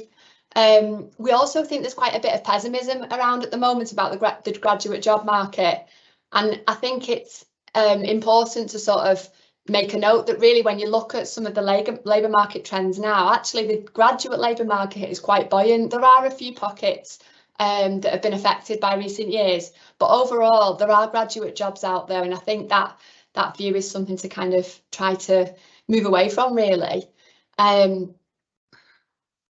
We also think that sometimes there's a lack of awareness of where and how to look for jobs and graduate opportunities, and Kathy's going to cover a little bit of that in her top tips shortly. And then sometimes the challenge is the feeling of having to write those effective applications and where to start when preparing for those graduate selection processes. So that can be a real challenge, particularly if you've not had to apply for jobs. You know, you might have got a part-time job before you started university even, and you've not had that opportunity to kind of put things into practice about making those applications. So I think overall it's really important to remember that whatever you do next doesn't have to define your career. Some people, they know where they want to go. The first job they move into, they may stay in that career or that sector, you know, for life almost, but it doesn't have to be that defining moment. And I think being able to just get onto that career ladder and getting started and making your next move is something that can really help with your confidence and can help you get over that first sort of challenge. Okay, so what does Edgehill University offer? Again, like I said, check what your universities are offering, but for us, we support our graduates for 3 years after they complete the course, and they get the exact same offer as our current students. So that can involve virtual appointments, face-to-face, telephone, and it can be support with a variety of things, such as some of those things listed there. I think that sometimes people feel they can't approach a careers team or a careers advisor if they don't have a specific career in mind or they don't have a specific job that they're applying for. So, you know, if you are in that boat, please remember we cater for everybody. We work with people who are right at the start of their career journey and really don't know what they want to do next, all the way through to those people who are making applications for graduate jobs. So, you know, wherever you are on your sort of career journey, remember that we're here to help for a variety of reasons. Okay, and I think just to kind of finally go over our offer, people, not all universities offer one-to-one guidance appointments. So again, check out what your university offer is. Some will offer access to information and advice and maybe some events that are happening on campus. At Edgehill, we are all, as careers advisors, qualified to deliver careers guidance, and this means that we go that bit further than sort of telling you what to do next. We can support you to discover what's right for you as a person at that particular stage of your life, and then how you're going to achieve it as well. All universities will have a job vacancy system too, and they're really useful if you can access them, as many of the positions from these sites are going to be from employers who've contacted your university and want their jobs promoted specifically. So that's definitely something to have a look for from your university too. Okay, I'm going to hand over to Kathy at this point.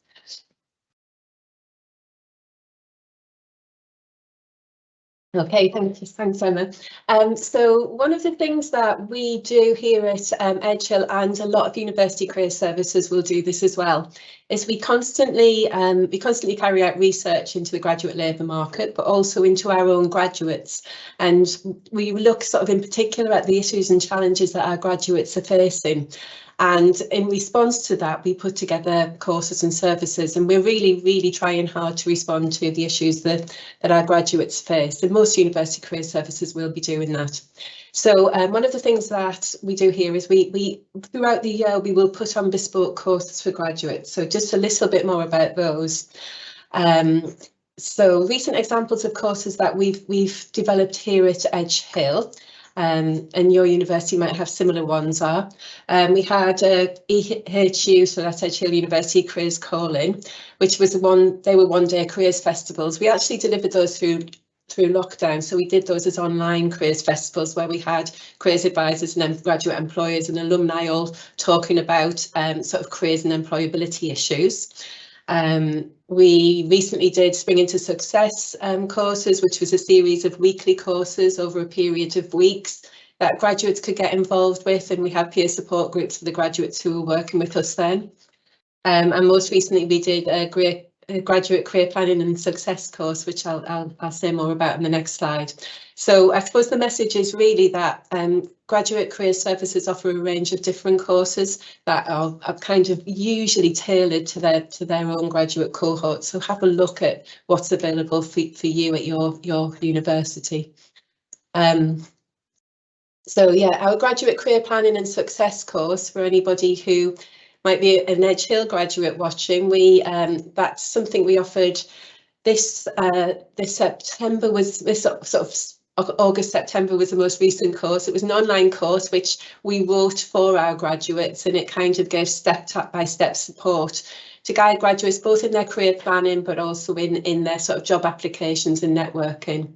And we coupled that online course together with individual mentoring from our careers advisor team. So graduates kind of got to work through the course at their own time whilst also being supported by a career coach. And it proved really successful and really moved the participants on.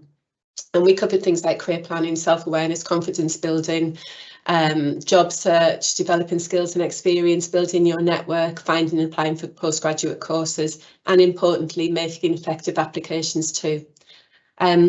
Now, it may be that your university offers that kind of online provision. I'm sure that they will offer some kind of online resources, but if you wanted an online course and it's not offered by a university, there are actually some really good courses online, so do have a look around. I've put on the slide there Future Learn and Open University free courses. They have excellent careers courses on those, but those are just two examples. So if you want something like that and it's not offered to you locally, perhaps have a look and see what you can find online.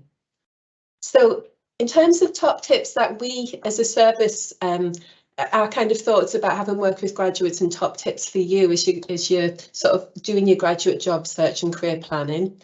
The first one is really just to find out what support is available. If you're a graduate of the university, there will be some kind of support offered to you, so find out what it is and look around and see what else there is in the area as well. And make the most of that support. If there's support out there, if your university career service is offering something, they will have thought about their own graduates. They'll have put something together for their graduates. So make the most of that. Get in touch with them. Ask what support there is. Ask how you can work with them in your career planning and your job search. So that's the first thing. The second thing is discuss your career ideas, or if you haven't got any career ideas, don't worry about that. Just go in and see the careers team and talk to them. The careers team are they're trained and experienced to work with you. That's their profession, that's what they do. They will be able to help move you on, but they can't if they don't know you need the support. So I suppose it's kind of don't sit and be quiet, go and ask for help, because I think probably support will be there in some shape or form. The other thing is use the support and the resources that's available to help you find graduate opportunities. So one of the things that we really find here is that our graduates often don't really know how to look for jobs. So then very often they'll just be looking on some the sort of really popular sites like Indeed for their graduate jobs and opportunities. And actually, if you can focus your job search, you're going to be much more successful. Just looking on Indeed or sites like that, which are really good and useful, but it can be a little bit overwhelming. And if you focus your job search, you're much more likely to find the opportunities that you're searching for. If you're not sure how to do that, go and get some advice from your careers service, or look online at some of the resources that they'll have made available. Certainly on our Edge Hill website, we've got some good resources that kind of will help you to focus your job search.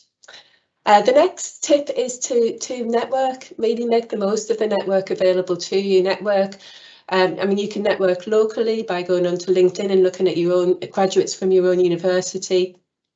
Talk to people, let them know what you're looking for. If you've been on placement, if you've done work experience, let people know what you're looking for. Those networking and those connections and networking opportunities can be so valuable in your job search. And finally, it's get help with your applications, and if possible, get them checked. I know here at Edge Hill, one of the things we offer, and which is used widely by our graduates, is an application sort of check-in and review service. For the first couple of applications, if you can get them checked, it will give you an insight into what is looked for and how to make your applications effective. And once you've got that knowledge, you'll be able to use it in future applications. But it's a really good idea to get those first applications checked. Okay, so that's the last of our tips, and Emma and I will be around to answer questions. If you have any, you can put them in the chat. Excellent. Thank you both for that kind of excellent summary of all things Edge Hill and kind of graduates and what sort of supports on offer. I guess without being sort of maybe too generalist about it, what are kind of what's the most common query maybe, or the most common queries you get from graduates? Just I guess for those listening to maybe feel like it's maybe it's not just them. What's the most sort of common stuff you get asked about? I think one of them is around the job search, where to find jobs. I think very often our graduates will come and say, well, I'm looking for this kind of opportunity and I can't find any. I don't know how to find these opportunities. That's one thing. And I think that kind of goes back to that comment about really finding out where to find those job vacancies and focusing your job search. So that's a common one. Yeah, definitely. Yeah, confidence is a huge thing at the moment, though, for graduates, I think, and lack of, and that's definitely something we're getting approached about. And I think why the course and coaching opportunities, if you can take those, if they're around to use, can be really useful. Yeah. Oh, excellent. Thank you. And sort of throughout kind of some of the other presentations we've had earlier today, there's been questions around kind of, or rather, seeking advice on sort of relocation. So what sort of advice would you give to kind of graduates who are thinking about going further afield, maybe away from their kind of home region, or indeed maybe the region where they went to university? What kind of considerations, I guess, and things would you say? Yeah, I mean, I think probably one of the things is obviously have a look at the region you're thinking about moving to, find out about the job market in the region, and have a look at so you have a little bit of an insight into the type of opportunities you might find there. But also have a look at where opportunities are advertised. Again, if there are university career services in that region, they'll probably have careers websites, and usually there'll be some information perhaps you can't access if you're not one of their graduates. But usually there's quite a lot of really useful information that you can access. I know certainly in our website you'd be able to access the kind of jobs that are available in the Northwest, and we would have lists of job websites that you could have a look at. Yeah, there's some videos around searching as well in the Northwest too on our site that are open access, aren't they? Yeah, absolutely. So I think mainly, look at the job market, look at where to find opportunities, and look at the support that's available as well to you as a graduate moving into that area. Oh, Excellent, fantastic, and thank you so much both for that kind of a sort of lighting us with it. Really appreciate it. And I say, kind of, we're going to go geographically south now. So from up in Edge Hill in Lancashire, we're going to go down to the University of West of England, around Bristol way. So and we've got Lloyd and Jess from the careers team there. We're going to talk about sort of, again, kind of some of the stuff they obviously offer there, but also kind of more generally kind of some ideas and food for thought for yourselves as perhaps final years or recent graduates on the kind of support you can access. So yeah, over to yourselves, Lloyd and Jess. Thanks, Paul. I assume everyone can hear us okay, and you can see the PowerPoint. Is that up? Perfect. Okay, because I can't. Okay, yeah, good afternoon. So I'm Lloyd Williams, and I'm Jess Bennett. I'm a central career coach here and I look after our graduates at UWE. I'm the head of careers and consulting here at UWE. I'm very much looking to put a line underneath, or draw a couple of lines underneath what our colleagues from Edge Hill just said, because a lot of the messaging is quite straightforward and quite similar in the sense of we are very much encouraging you all as graduates or as graduating students to re-engage with your former university careers service. So moving to the next slide, I can't actually see the slide. 1 second, that's the only issue we've got here, I think. Second.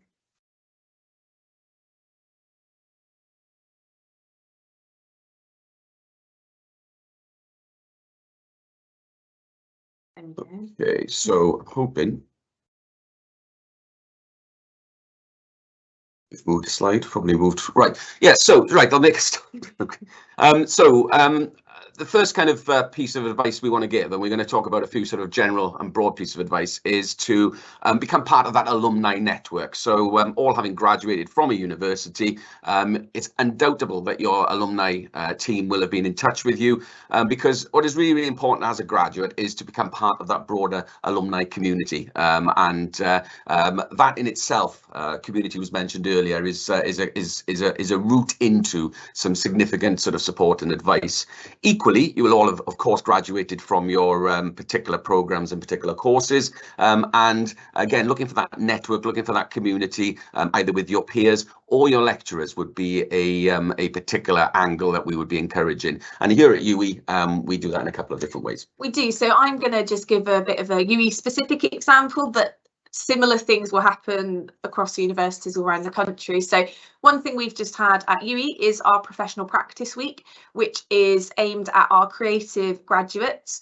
And that's basically a week full of employer events. Us in the careers team, we get involved. We do some workshops with practical tips and things as well. We have a one-to-one and drop-in offers, but also it's a really good opportunity to hear from people in the industry. There's usually some graduates from those subjects present as well. And that's something that we invite our alumni to yeah, get a bit of an insight, to do some networking, and we offer things like portfolio checks as well for the creative students. So that's just one example from one department here at UWE, but similar things are likely to be happening from your departments at your universities, and you may well be invited to the same thing. So staying in touch and hearing about them is really advantageous. Thanks, Jess. And you're going to be hearing a few things today that are very much kind of consolidating the advice that's been said, but absolutely that staying in touch piece is going to sort of resonate right through.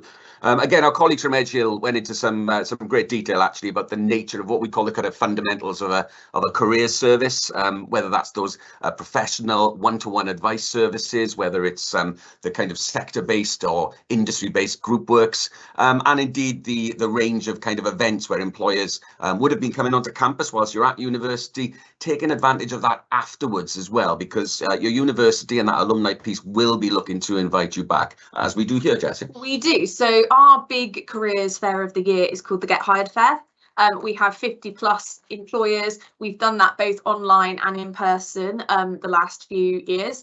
And it's a brilliant opportunity for graduates and current students to speak to employers. Those employers are always there for a reason as well. So they're often there to meet talent, graduates, final year students, placement students as well in some cases, and kind of meet people, get a feel for who's interested. They're trying to sell their company because they want people to come and work for you, for them.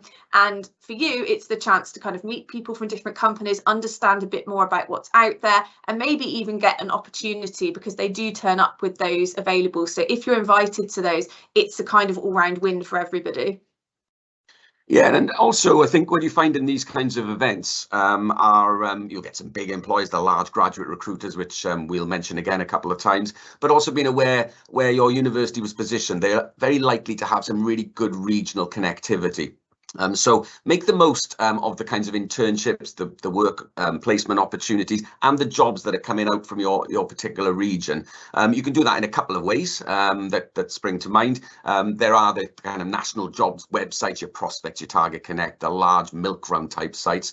But then also what you're going to find in quite a few of the regions, and I've just come here from Wales. We've got the Venture Graduate Scheme there, the RISE scheme up in Sheffield. You've got these really good, strong, regional-based recruitment schemes with local small and medium-sized enterprises, and these different types of ways of getting your foot in the door with different sizes of industry is really important and a major piece of advice. And then you want to talk about the online version of that? Yeah, absolutely. So this is something that's offered outside of UWE, so this will be available to all of you if you're a student or a graduate.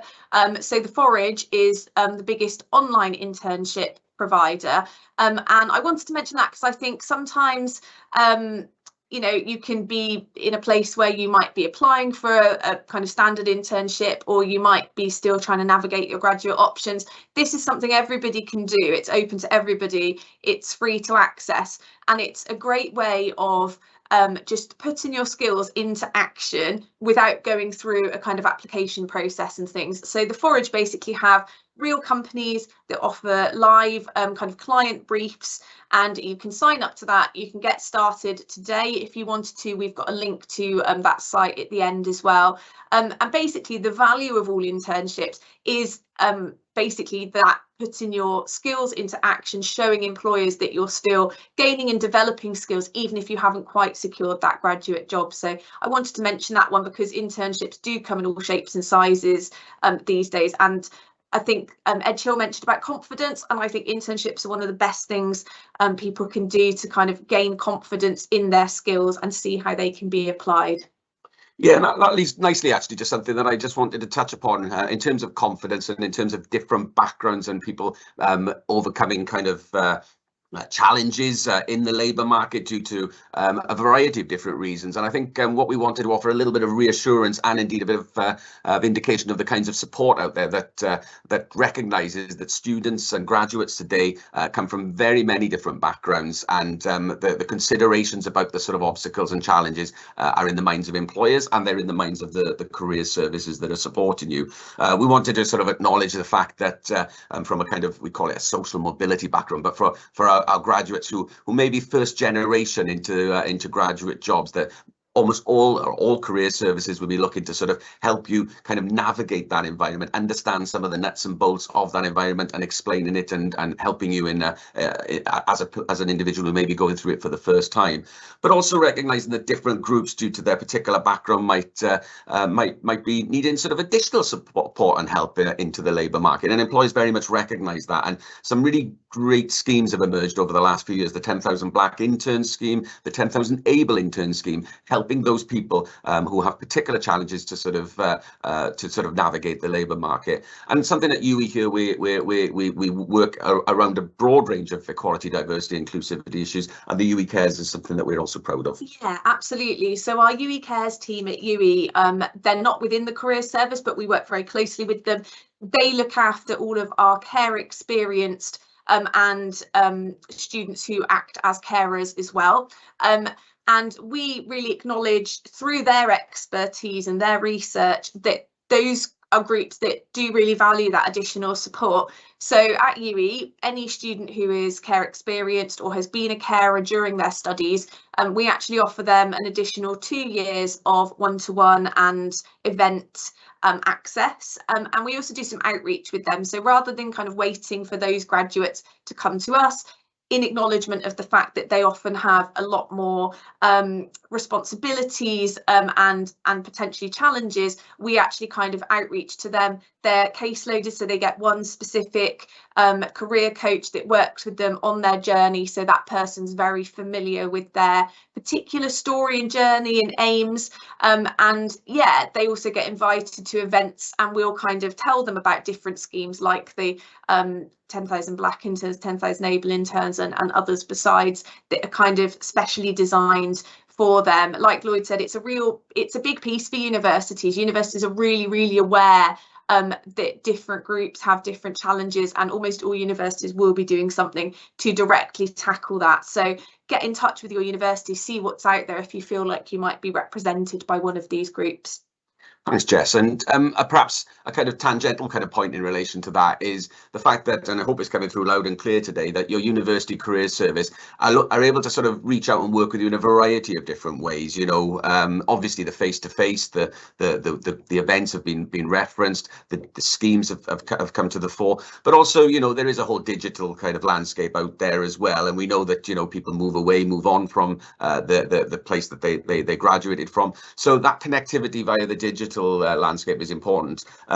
I wanted to get LinkedIn in, and I mentioned it a couple of times before the end, as something whereby you can really build that network. We talked earlier about the alumni network, which we'll come back to at the end, but also in terms of your peers and colleagues as well. On top of all of that, we and Edge Hill before us recognise the range of online careers information that's out there, both kind of publicly and through your individual career service. And we've got our own version here. We do. So we have Career Toolkit, which is available to our students, and it's actually, we give lifetime access to our graduates as well. And we're really proud of that offer because people can access that anytime, any place, anywhere, as it says on the screen. And that's a real link back to us as well. It's not just things you can Google. There's artificial intelligence tools.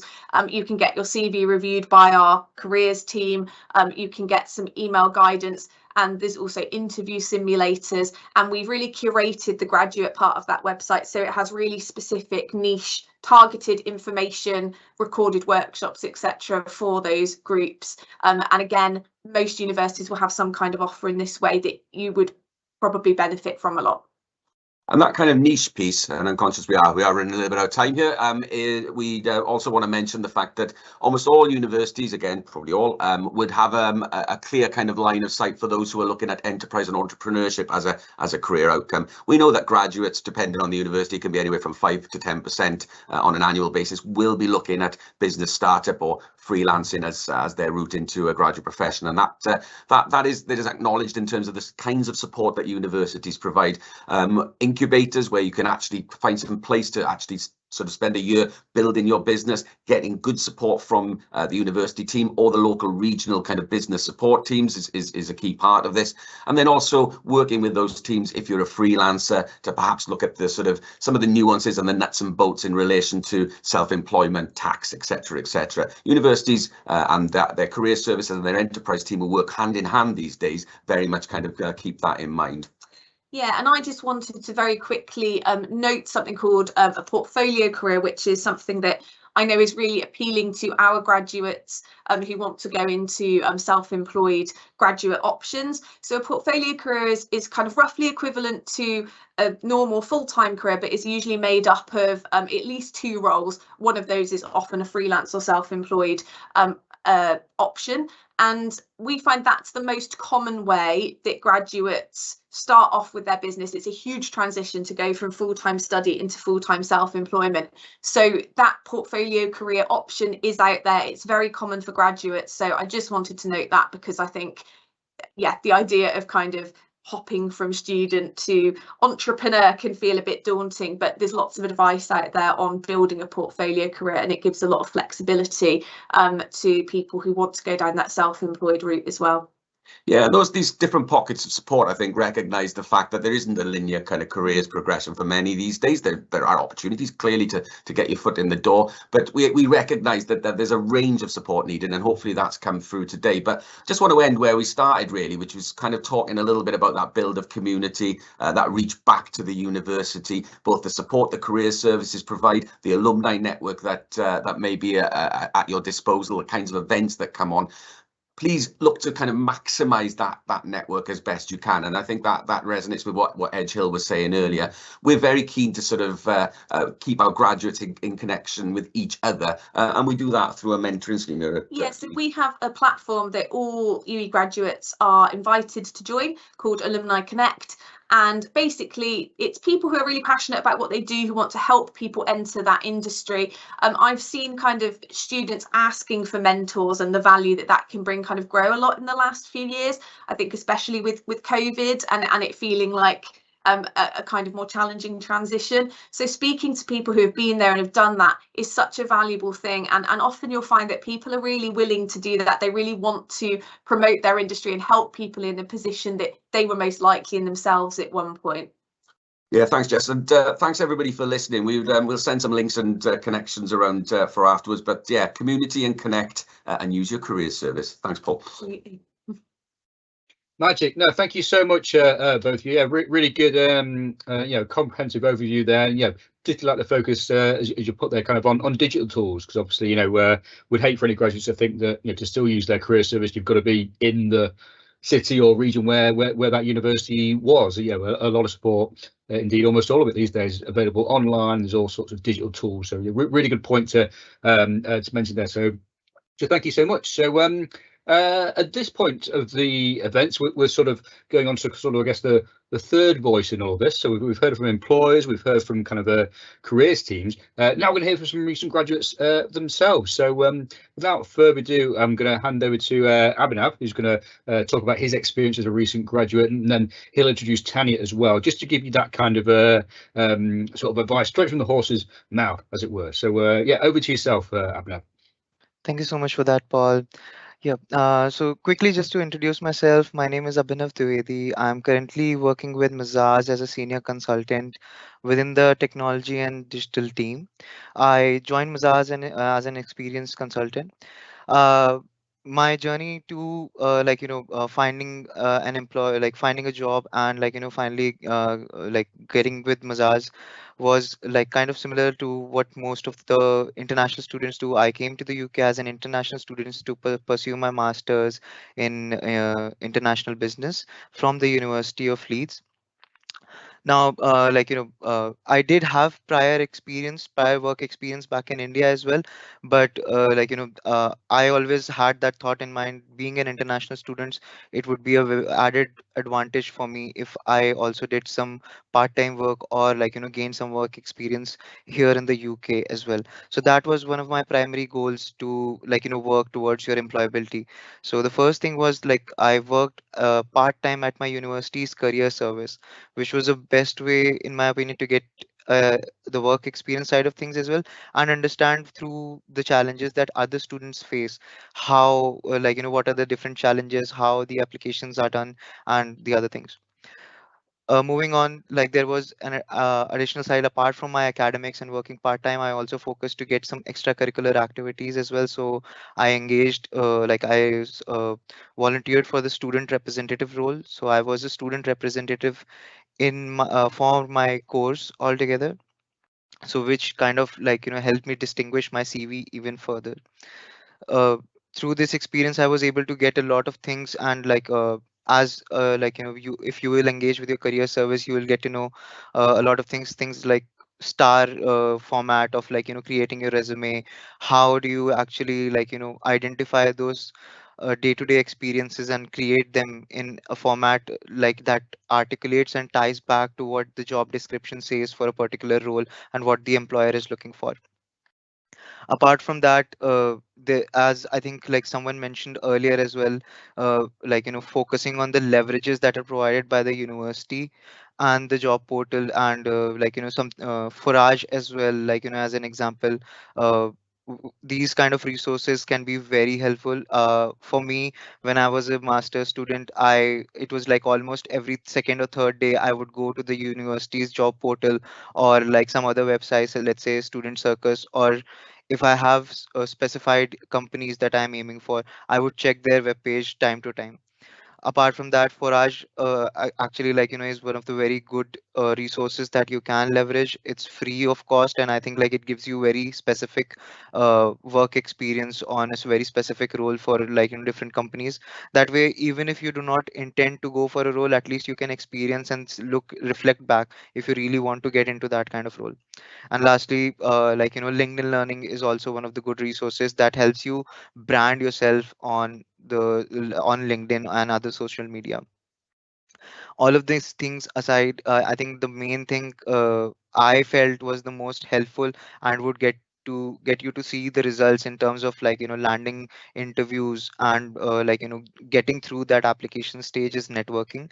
uh, so as like, try to tap onto as many opportunities as you can via networking. It could be the Bright network, whether you identify some senior from your university who has graduated and like, is working in a company that you are like, looking forward to work for, or like something that you like, have really are you, you might be really interested in, or you want to get more understanding about that particular role. So networking would be the best way. It can like, on LinkedIn, just drop a message to the people and your like, peers, some person you find on LinkedIn that is working on a particular role. Draft a like, very nice message, something that you find in common with them and that you also have like, that you have with them. Drop a message, and most of the time people do reply. So yeah, for me, networking would be the like, more focus area. Like, you should focus more on networking as well. I'll quickly pass on to Tanya now. Thank you, Abhinav. Hi everybody. I hope everyone is having a great day so far. And so I'm Tanya, and I'm also a recent graduate of University of Leeds, and I've done my master's in business analytics and decision sciences. And I'm currently working as a business development analyst in Willis Tower Watson, which is WTW basically for everyone who know. And I work in the corporate risk and broking department in the firm. So, as a fresh graduate with very little experience and as an international student, my first and foremost advice to all the students and all everybody who's looking for a job right now would be to really emphasizing on Abhinav's point, really networking is the primary key which really helped me to get the job that I was aiming for.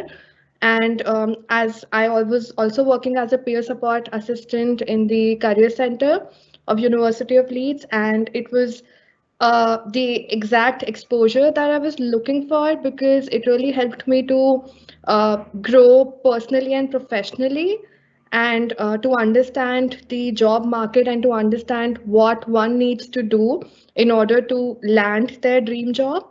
And apart from that, I feel that everybody who's looking for a job right now, and everybody, I'm sure like all of you is like you all are applying for a lot of jobs, and I'm sure there are a lot of rejections. So I think there one needs to not be afraid of getting rejections, which is one thing that I've learned personally. And from my personal point of view and experience, being an international student with very little work experience, I felt that what worked for me was always making sure that I was customizing my CV as per the requirements of the company that I was applying for, and also having like a deep dive research into what the company is expecting out of their employees really worked for me.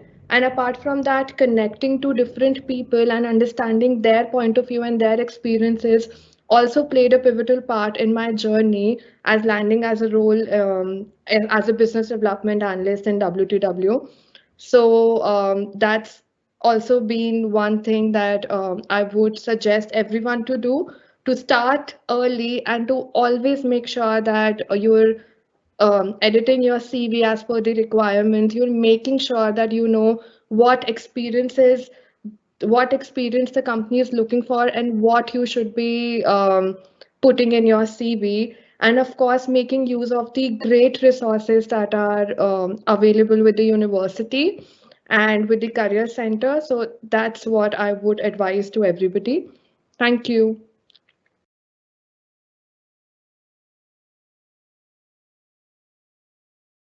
Excellent. Thank you both for kind of your quick summaries there. Really good to kind of hear sort of from your perspectives, you know, as recent graduates, I guess, really. And I mean, there's a couple of questions I think in the Q&A, if you can respond to those. But I guess kind of, you know, just to kind of close this section and kind of, you know, for all the kind of, well, whether they be recent graduates on the call or, you know, kind of current final year students, yeah, with the benefit of hindsight, is there anything you would have done differently, maybe sort of towards the end of your degree or in the early part of your career, you know, kind of reflecting back now? And what's sort of your best piece of advice, you know, with that benefit of hindsight? Yeah, in hindsight, I would say, like at least for me, I realized that, you know, UK employers in general prefer to have, like, you know, some sort of work experience, like you should have, like, you know, with the candidates. Specifically going for the graduate roles, like, you know, they do not expect a lot, obviously, but they would, like, you know, want to see that on your CV, that you have some prior experience, whether working part-time, internships, or like, you know, you went for a summer placement. If you're going for an experienced role, the prior preference is kind of given to a related kind of role. So even for my role, I had previous work experience in consulting. That's why, like, you know, when I had applied for Mazars, it was a very good fit. So that is kind of the trend that I have observed in general. So yeah. In my opinion, I kind of have a very diverse profile because I have done a bit of marketing and now I work in financial services. So what I would have done differently, and I think I would give this suggestion to everybody, is try to gather all your experiences and try to relate them to each other, even if they're very different, because I feel that the employers in UK, they really want to know about what you gained out of what you did, and they're big on this. And even if you do not have the exact relevant experience, even if you're applying for a role which is kind of different to your background, you need to focus on how you can, articulate your previous experiences into the role that you're applying. And that has really been a major takeaway from my experience and journey as an international student and as a fresh graduate.